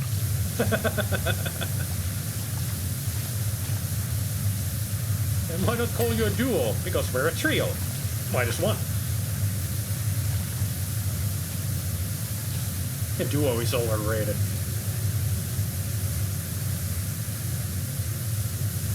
Was a Danish group of comedians back in the late 60s, early 70s, that kind of thing, I think up until the 80s at least, who usually, whenever they played music during their shows, they would often introduce themselves as, some kind of jazz enthusiast named like, let's just say Miles Davis. Miles Davis Quartet -1, because there were only 3 of them. Ah.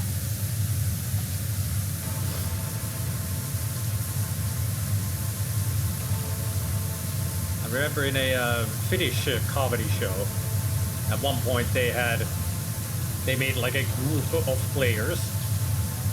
It was a 3-member group, and they called themselves the Bluff Brothers. As in, it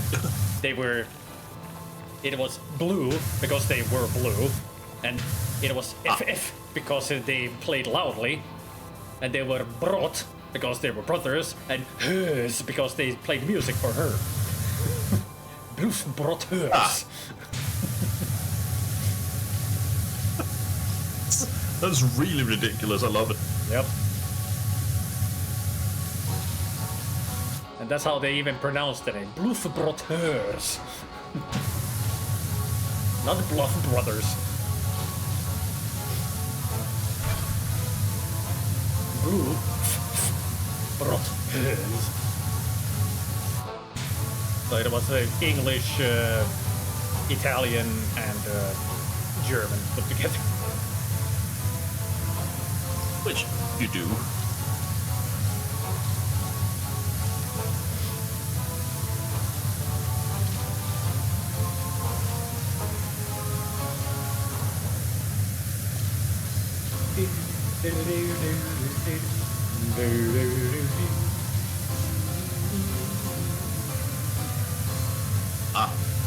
I know what you're listening to. Yep. Because you can play it on the piano.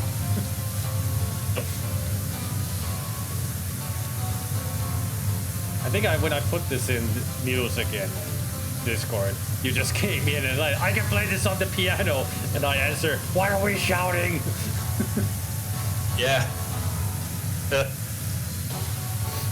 You just come in so aggressively. It's like, yeah, I know you can play it on the piano. Come, yeah. You know, that's gonna be my Brian Wecht joke. Like, Brian keeps saying stuff like, I have a PhD. Yeah. I'm gonna be that I can play that on the piano. Mm-hmm. Did I ever tell you I play the piano? No, you never told me that. Ah. I'm just gonna be like, well, I can play the automaton. Mm.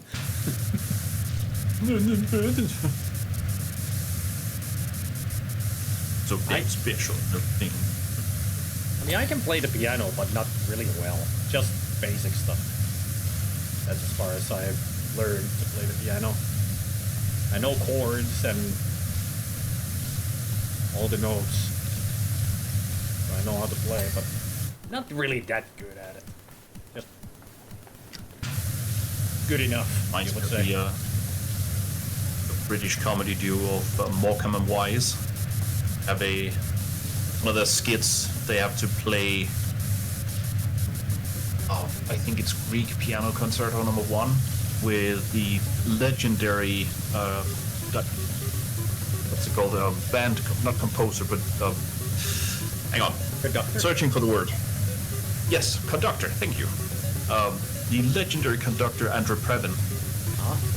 And it turns out that one of them, they hadn't told him that they didn't get a hold of the legendary pianist they were gonna get, so it's gonna be one of the two comedians actually playing the piano, and he's supposed to be a famous pianist as well. And when he starts playing, it sounds horrible. And Andrew Previn stops the entire thing, goes, "You're playing all the wrong notes," and he just. Eric Morecambe, who's a large, tall guy, just goes over to Andrew Previn, who's a small guy, and just lifts him up and goes, "No, I am playing all of the right notes, just not necessarily in the right order." Can't argue with that. They were hilarious, especially when they started ripping on, their famous friends like the famous musicians from the 70s, Des O'Connor. Really good friends with both Morecambe and Wise, and they usually crack jokes about him, like one of them got a Des O'Connor record for Christmas, and he goes, "This is the most unusual record that Des O'Connor's ever made," and the other one goes, "Is this the one where he sings all the right notes?" Stuff like that. It was quick.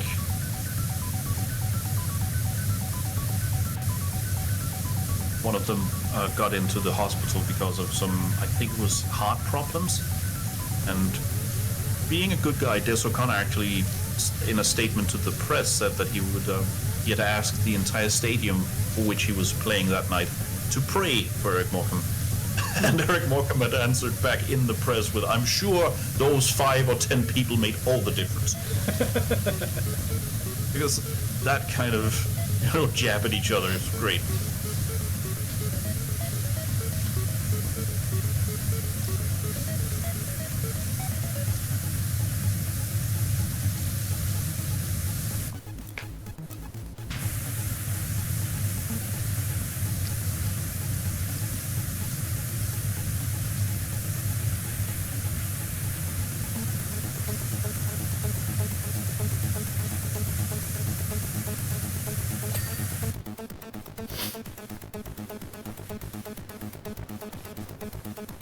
How goes the cleaning?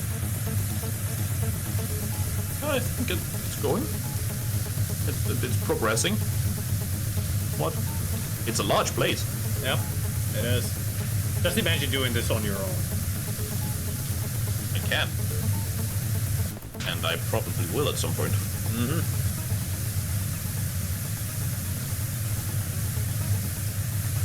I mean, when it comes to this point, you really need to plan out where you start from and how you go from there.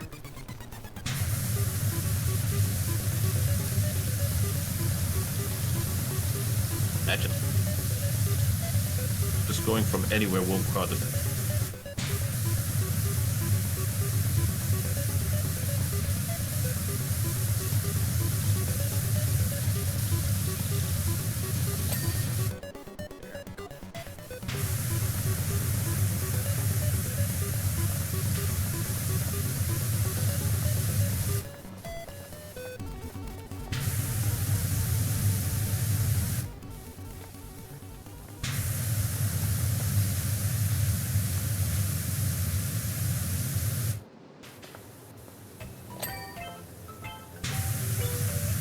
Hey, something dinged.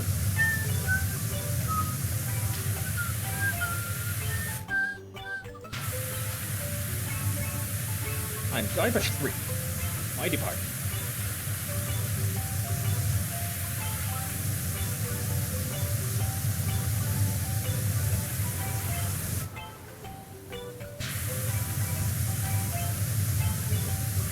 I'm looking for fun. Seen any? It's kind of spooky that you just start quoting Guybrush Threepwood, and the next song that plays on my playlist is The Voodoo Shop. Well, mine is playing the Guybrush theme from Secret of Monkey Island. That's why I was quoting.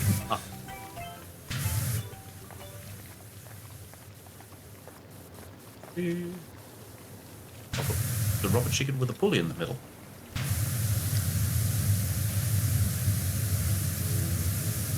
Huh? Dark Side Detective theme tune.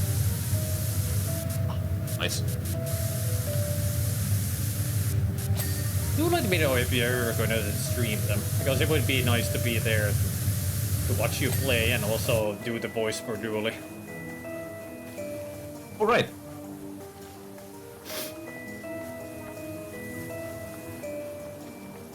I will let you know.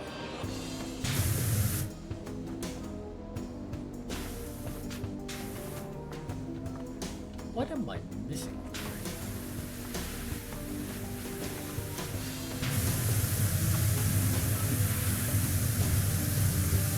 Some heart down here that won't get cleaned. I can't see any dirt on it. Even though it says that there's dirt on it. Oh, I know that feeling. Horrible.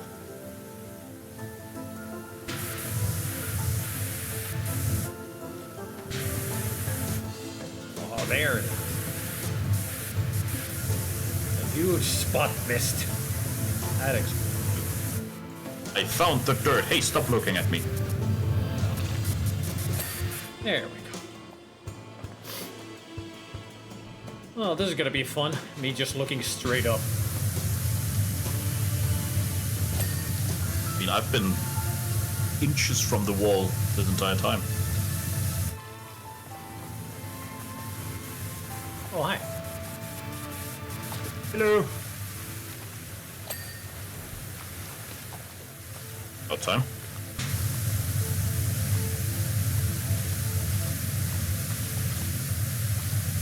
Dings have been few far between with me because I'm just taking care of all the big, spaces. Yeah. Give me Lots here. of area to cover. Hey, Darth.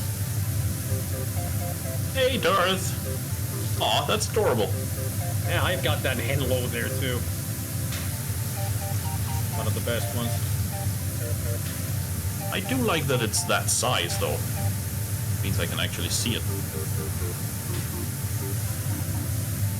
Sometimes I have a little trouble with the smaller emotes actually determining the heck that is.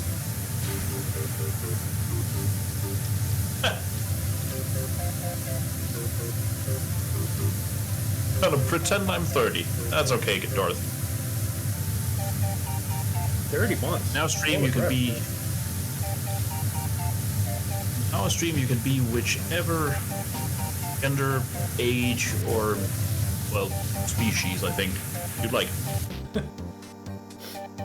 Kel here, there's no chance of getting near the volcano's rim, but I've spotted something weird. I'm going for a closer look. Be careful, Calvin.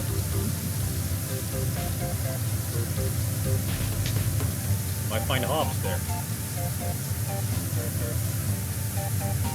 It's an abandoned mobile mining drill, and it's broken into the magma chamber itself. Oh. 30-year-old dog taxidermy. I mean, at least you don't have to do anything. The operation likely destabilized the whole place. What has the mayor done? Screwed everybody over. Yep. Mayor is a dipstick. And apparently us cleaning that mining drill was a big mistake.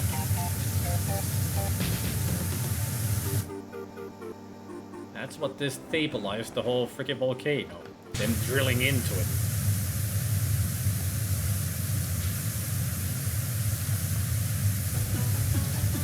Entrance pediment. Where is the rest of that? Is it this side as well? Does this count? Oh, it does. That's why I couldn't clean it. What? And screw you too, game. Sometimes they, cut off the section by the corner. Yep. But this time they didn't.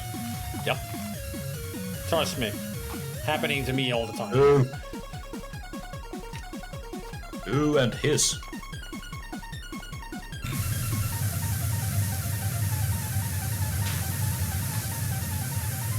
My friend just sent me a picture of a comic. It's Mario, Luigi, and Peach giving a speech to the Toads, and apparently there's a bomb as well. We have rescued the princess and restored the Mushroom Kingdom again. Any questions? Is it true that these kidnappings are staged in order to steal gold coins, stars, and other resources from Bowser's Kingdom? They all look angrily at the Toad, and the next picture is Toad in the water with cement shoes.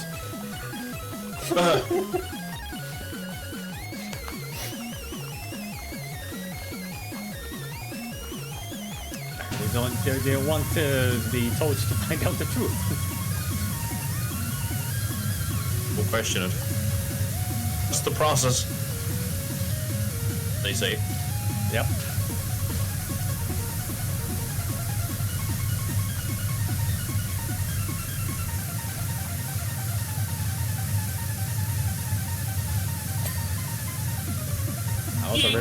I also remember from the original game in the manual, it actually explains that many of the blocks that you can destroy and the coin blocks are actually Toads turned into the blocks.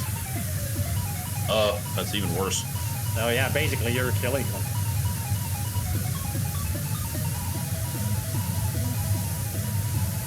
But at least they go bing when I do.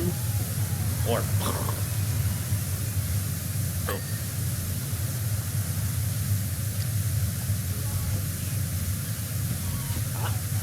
Tekken 3 music. We're listening to Grant Kirkhope. Horror. Ooh, nice. The arcade version. At one point, he was one of my favorite characters. He's good when you learn his moves. Yes. And some of them are tough.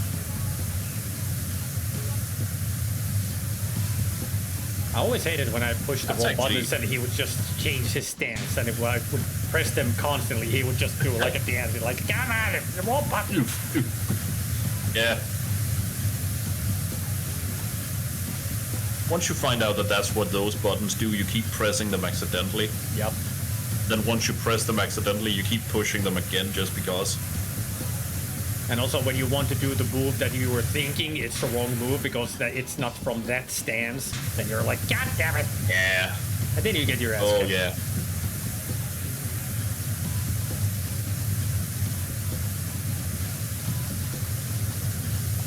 Someone might say that the Tekken games have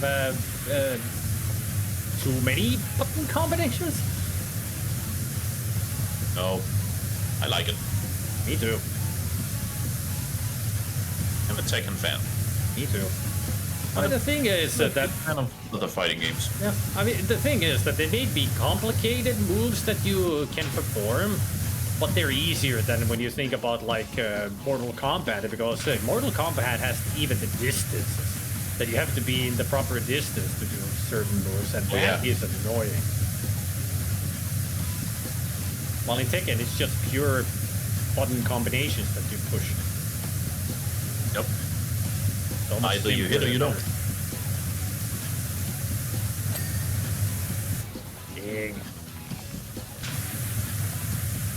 Congratulations. You got $3 less. Yeah. I should put that into again. I should put that into a congratulations sound effect. Congratulations, you got $3 less.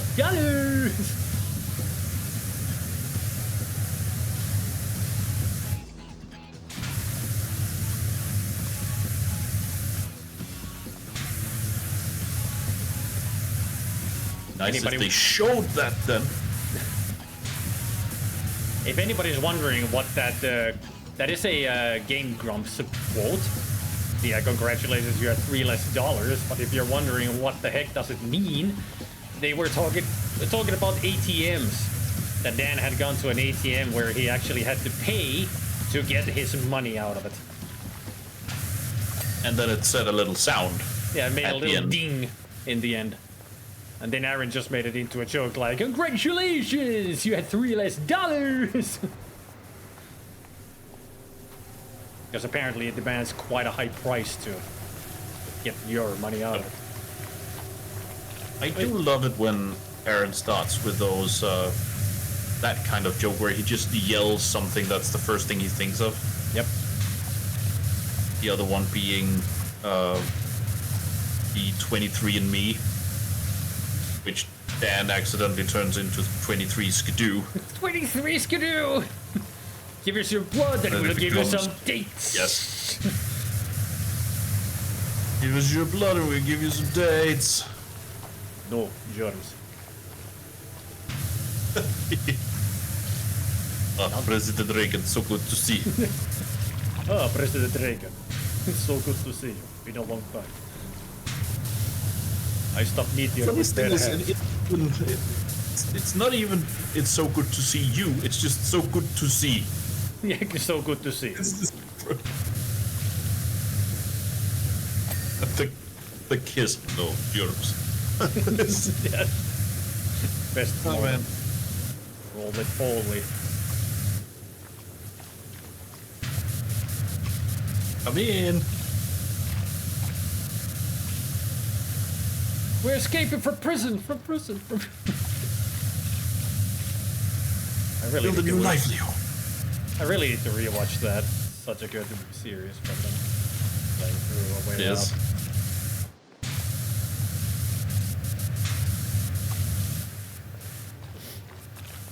I hears that they're grateful to be rescued and they give you a magic power to keep fighting on towards Bowser. It'd be nice if they showed that then. All we get from going through the various Mario worlds is just, yeah, sorry, he's in another castle. Yep. And then flipping you off. Hell, yeah, that's what it looks like. Yep.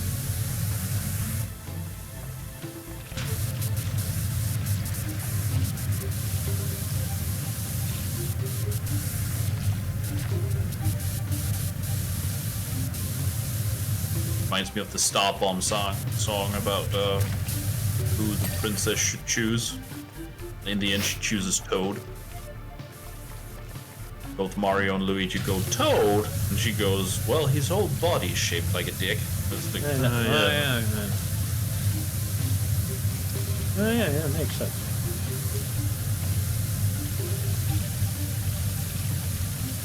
You loved in subsequent albums that they made sure that every time Toad talks, he screams. Yep. Frightens everybody.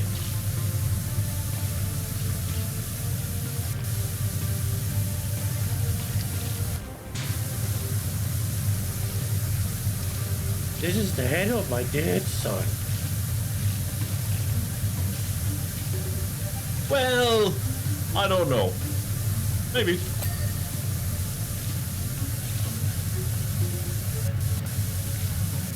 Apparently a star bomb. Incomes.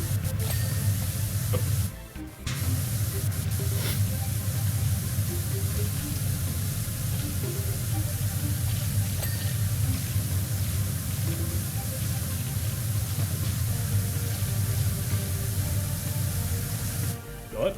Yeah. Whoop. Whew. Almost fell. I just noticed that I was walking backwards to reach a place, and I noticed that I was going lower and lower. I was like, ooh, no, I'm dropping. Just hovering in air.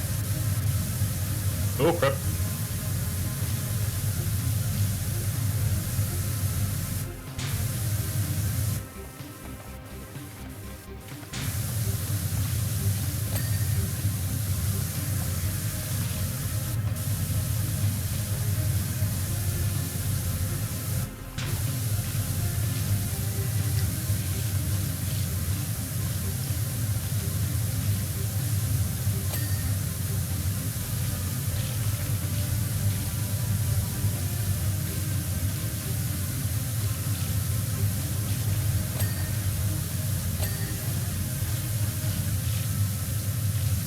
Almost asked you what would be the name of the guy you're playing as.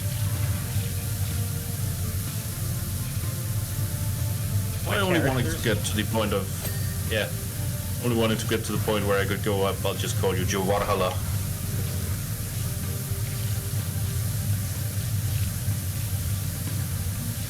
I'd rather be Cementimum. Cementimum. I think that's another Jeff name given to a character. Yeah, it Cementimum. probably is. He's good at that. He really is. Make it just A normal name, but adding to it to make it ridiculous.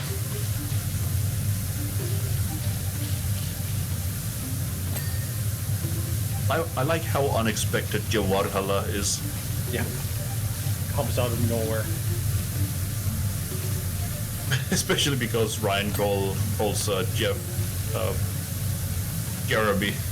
Hello, Jeremy. Hello, Jawaharlal. It's just absolutely ridiculous.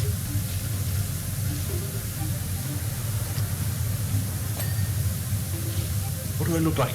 Look like a big stick with a big nose. Don't worry, I'm a doctor. I know. You're a doctor. And the way they start ripping each other is just great. Yep.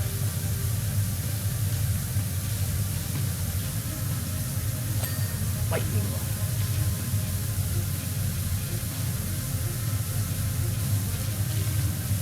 I do like it that in one of the episodes, Colin just goes, I miss bald jokes. Because nobody was ripping him at all.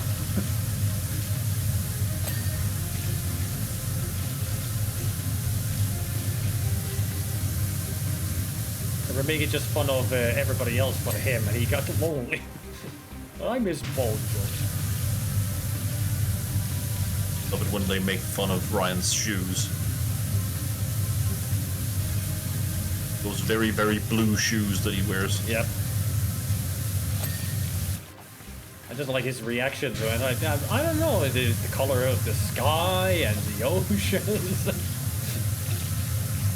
Yeah, definitely not saying that that it hurts him that they're joking about it, but he clearly indicates that that's what it is. Yep.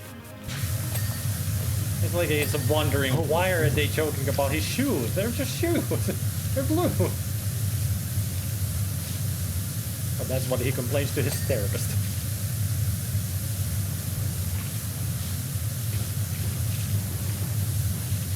I just love it when they come up with jokes like that. They're really just so smart. Some of the smartest people are funniest. Yeah. I will say that the Mark the Week's version of Scenes from a Hat, which is Scenes We'd Like to See, is another great one because the British humor is well suited for that as well. Mm. One of my favorites being, you know how sports stars usually make a fitness video. That was a whole thing in the 90s and early 2000s. One of the prompts is things you don't want to hear at the start of a fitness video. And one of the comics, Hugh Dennis, goes up and impersonates the footballer Michael Owens, who's known for having trouble with, playing because he usually is injured in some way. So he starts the video by going, "Hi, I'm Michael Owens, and I'm here." Oh no, it's gone again. I think I've seen that clip somewhere. This just his concern just sounds so real.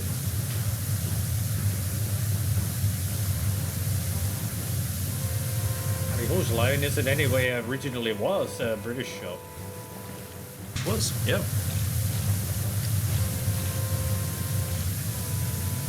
That's even where Colin, Ryan, and Wayne all started. No, Wayne. I didn't know Colin and Ryan were there. Wayne was in the final season. Ah. A very young Wayne Brady. I know they had a very young, God, what's his name? John Oliver. Yep.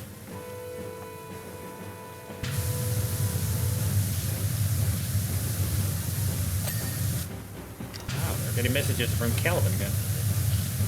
Oh. I'll read them when I'm done here.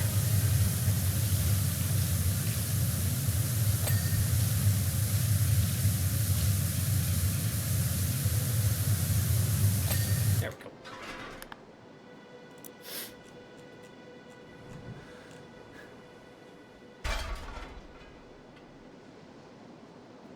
There are traces of an odd luminous ore everywhere. I've never seen anything like it. Hang on, there's something else up here. Look out! An aircraft just shot straight out of the volcano is heading your way. Oh. It is? I don't see it. I think it will happen once we clean enough. Ah, might be.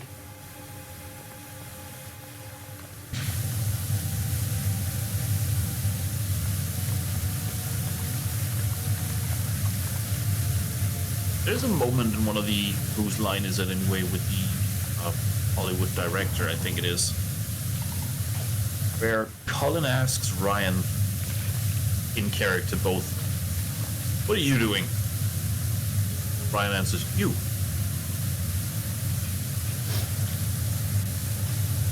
But I can't remember where that's from. No, it is a Hollywood director. Yeah, no. What are you doing? You? Yeah, don't talk to that. Yeah, it's just...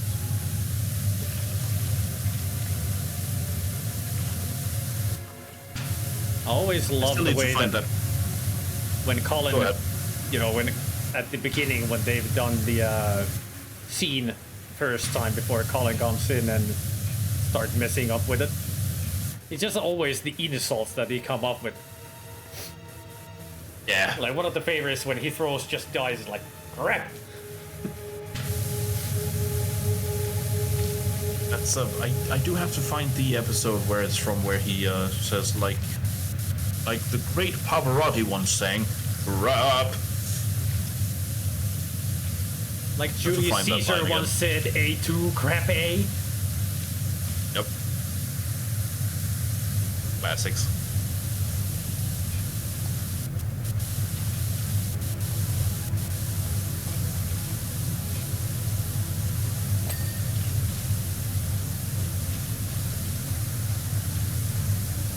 All the world, Shakespeare once said that all the world is a stage and you guys are crap.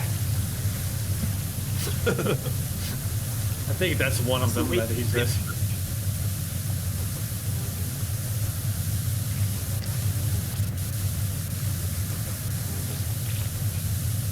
I mean, it is the way he phrases it, just sells it. Yep. Lars, pencil Lars.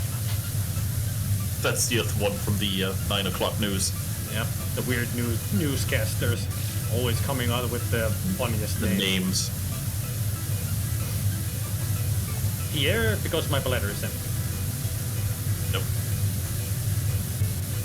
Thor buttock.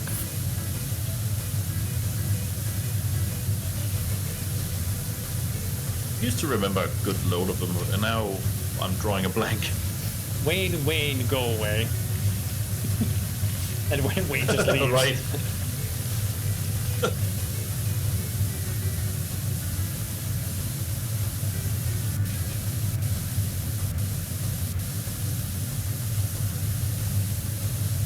The other one I remember where it was Thor but not complaining. Yep.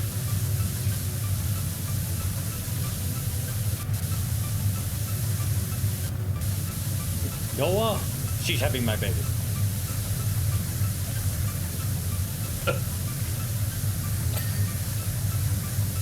Also like his the various news he comes up with, like the headlining story. Yep.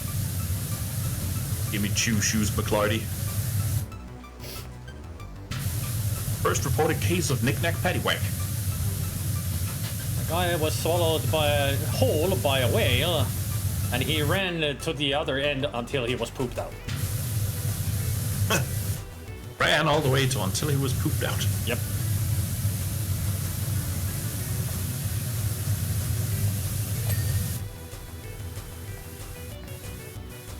Only Hugh Hefner can prevent florist fryers. Such a Only Hugh can. Yeah. It's like That's such a long build-up.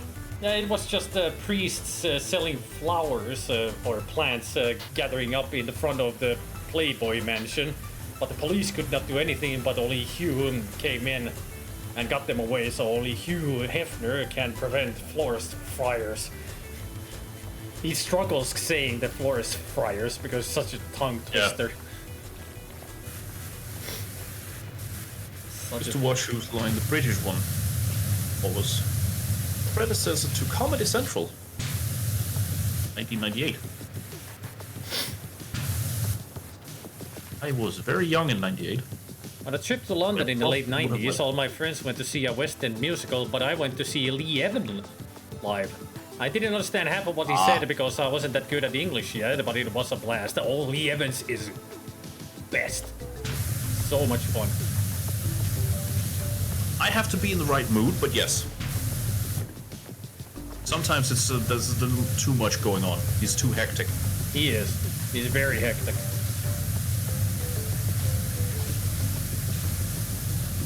I mean, his comedy is like you really have to pay attention. But otherwise, you miss out on the jokes. Fast-paced, fast-fired. One of my favorite bits is his whole rant against Santander, the bank. Where he comments that the name sounds like dun dun dun. You can just imagine them sitting down there in the bank going dun dun dun when you go in. I'm sorry, I don't have any money. Dun dun dun. It's not funny. The business is fucked off. Dun dun dun.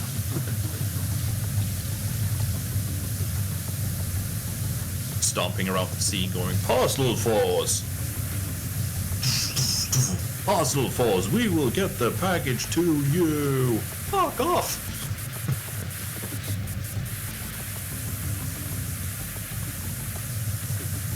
It's all observational humor. My favorite has always been Eddie Izzard.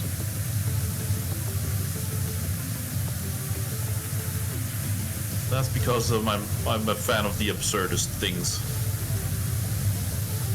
You know, I've never actually watched Eddie Izzard or Eddie Izzard comedy shows. Never watched any. I should, because I've heard that I've seen the clips of her jokes, and they're very funny. I just really haven't never watched a full live show. There are a lot of funny stuff. There's also some that are kind of more niche. Like she used to have an entire bit where she was making a joke about learning, I think it was French, and a lot of the joke is in French. And only if you know French will you get why it's funny. Yeah. But it's, high school level French, so not technically difficult, just you have to know it. I fell down the toilet. Oh.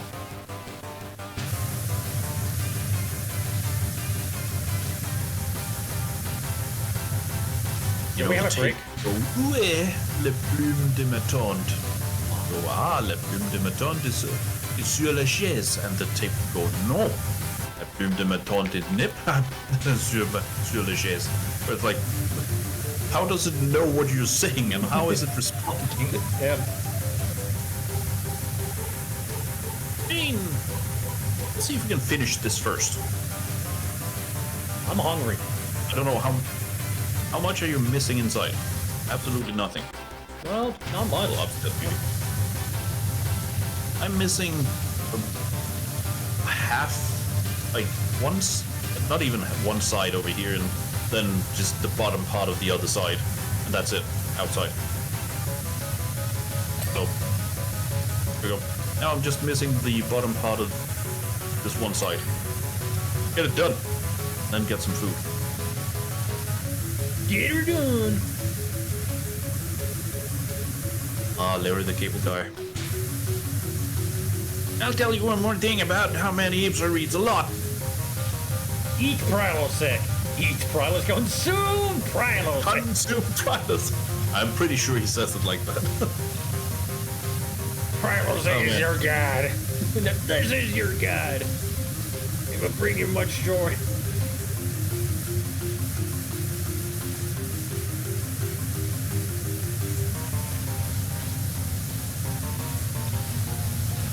He was one of the guys I would watch when I saw my blue collar comedy tour. Used to have the DVD. Jeff Foxworthy was another great one. Like his way of doing observational humor was just great. He was talking about, I think it was his daughter who was in nursing school. studying to become a nurse, and at one point she told him that it had been, prostate exam day, where everybody had to learn how to do prostate exams.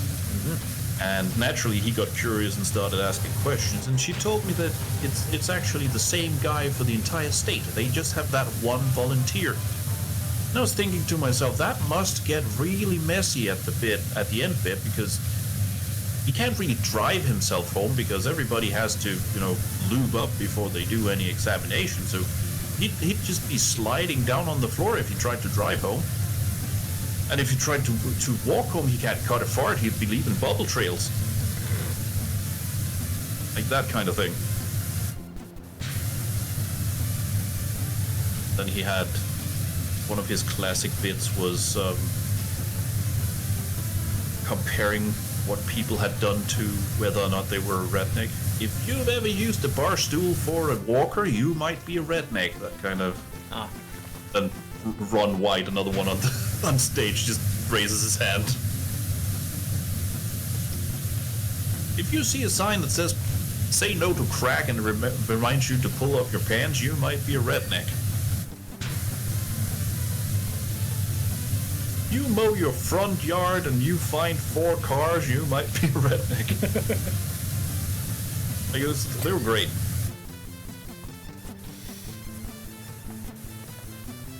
Those Bill Engvall, he had the "Here's your sign" jokes, which are more famously known. He always wanted to have one of those signs that you could bring with you and give to people when they ask stupid questions. Like a sign that says "I'm a moron" or something like that. Let's see if I can remember some of the good ones.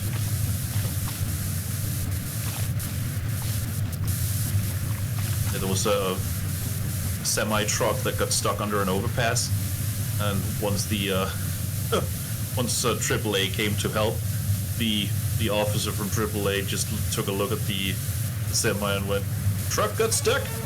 And I swear to God, without missing a beat, the driver went, "Nope, delivered this overpass and ran out of gas. Here's your sign."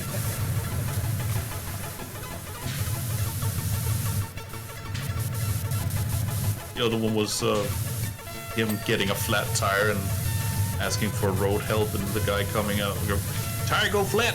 I went, "Nope, the other 3 just swelled right up on me."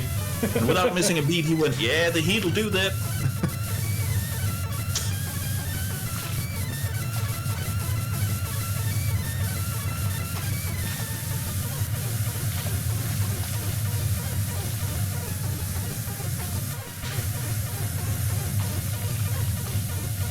Best one was one of the few ones he actually does on his wife.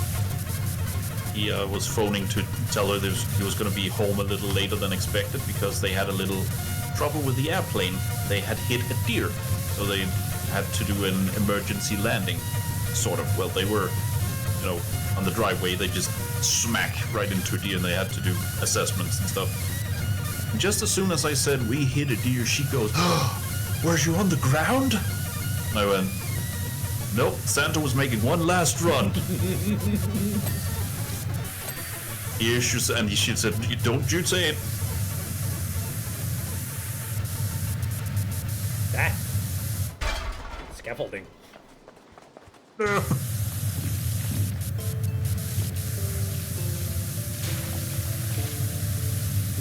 I always liked Bill Engvall for, definitely telling jokes about his family.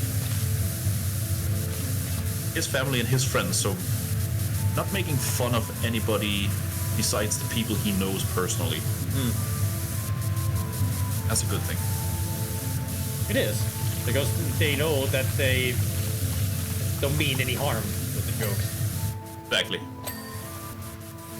He also lampooned the use of warning labels and stuff.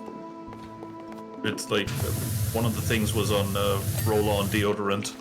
It had the warning label, "Do not apply this to your eyes."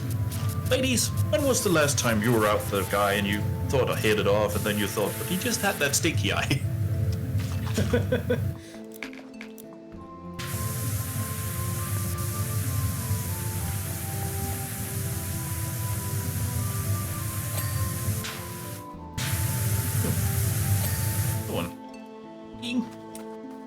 Oh. Pyramidion gem. Oh yeah, that appears after the message. If you go look up there. Let's take care of the ceiling first. I think that's when the gem really appears. Must be, because there's nothing up here now. Unless it's...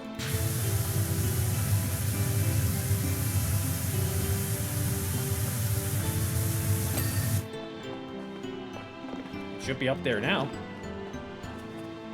Gem. There it is. Oh, oh. And there's the plane. There you go. Oh, Coming in! That's the one we cleaned.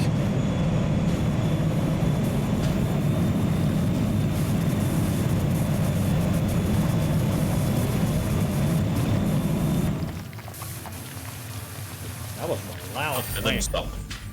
Now look. Our friend in the UFO. Nice. So that means that... Uh-oh. Well, there goes the plane. Oh. Well, they did say that if we see them again, things are okay. We saw them again. Yep. So things should be fine.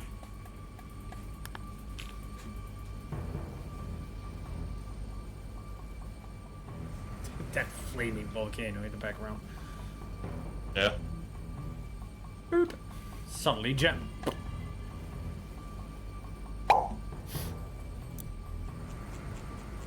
PowerWash services, you did it! After you cleaned our ship, we went further back in time, methodically tracing your steps one job at a time, right back to the backyard cleaning days. While doing so, we pieced together Blake Thrust's ambitions. Thrust was obsessed with the lost city of pacifists, and after discovering that their tech was powered by a rare ore, set up illegal mines here, there, and everywhere. He struck a rich seam inside Mount Rushlish, and used it to develop his own tech, which also hoping to create enough tectonic movement to push the lost city up to the surface. What he didn't realize, though, is that by destabilizing the volcano, he nearly caused a global apocalypse. Knowing that the underwater city lay dormant until this moment, we went back in time and told the pacifists of your legend. They agreed to convert their palace into an offshore platform to send a neutralizing beam to Mount Rushlish when the city resurfaced. We dirtied the place up to ensure it would only activate once completely cleaned by a skilled power washer. Thanks to you, the timeline is now restored and we can return to our time as heroes. Heroes with red velvet cake. P.S. Please feel free to use this message as a customer review if you think it would help your business. I think it might. Saved world. Oh. And now we get the beautiful song. I don't. Aww. It's a great song. Probably will once I finish the career on my own. Yeah. But that's the game. What do you think? That's the main story. Nice. Yeah, we just finished it. That was the last mission. Now we can do bonus jobs and everything. There's a lot of DLC. Bill. The song is called Make It All Shine. Nice. It wasn't in the early releases. When they fully released the game, they added this song to the end. It's kind of like a Jonathan Colton song. Got the same vibes to it. Of course, you're hearing it. So you'll know that it's going to be fun. I do. I don't know why, but it feels like you guys have been playing this on stream for like 5 years. Well, 5 weeks. I mean, this was the 5th stream of this, so 5 weeks at least. It's a surprisingly long game. Stream. I just felt like this was only like the 3rd or 4th stream. There you go. When I played this alone, that took like 7 streams, because when you play this on your own, it's a lot longer game. That I can't imagine. But it's still fun. It is. Great game. I also like it that it's showing all of our jobs in in the fast motion, like we cleared them. So it's like a montage at the end. Nice. As we make them all shine.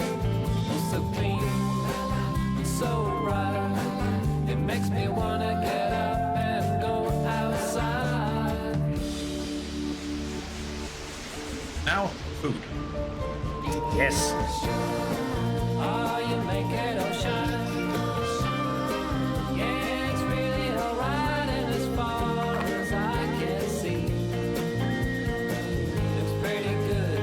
Run and get some food. I'll be right back.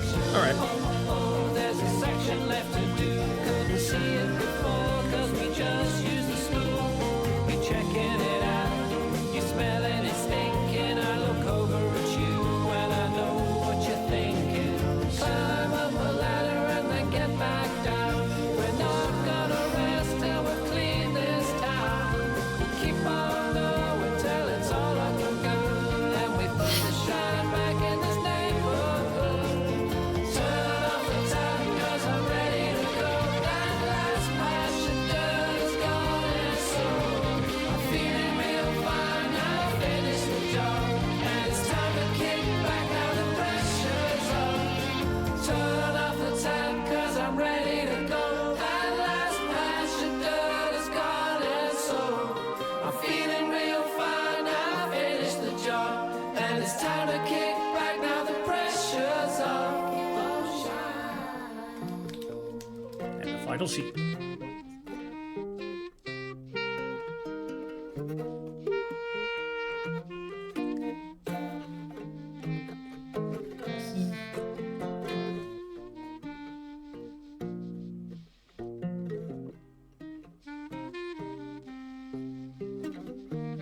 Totes adorbs.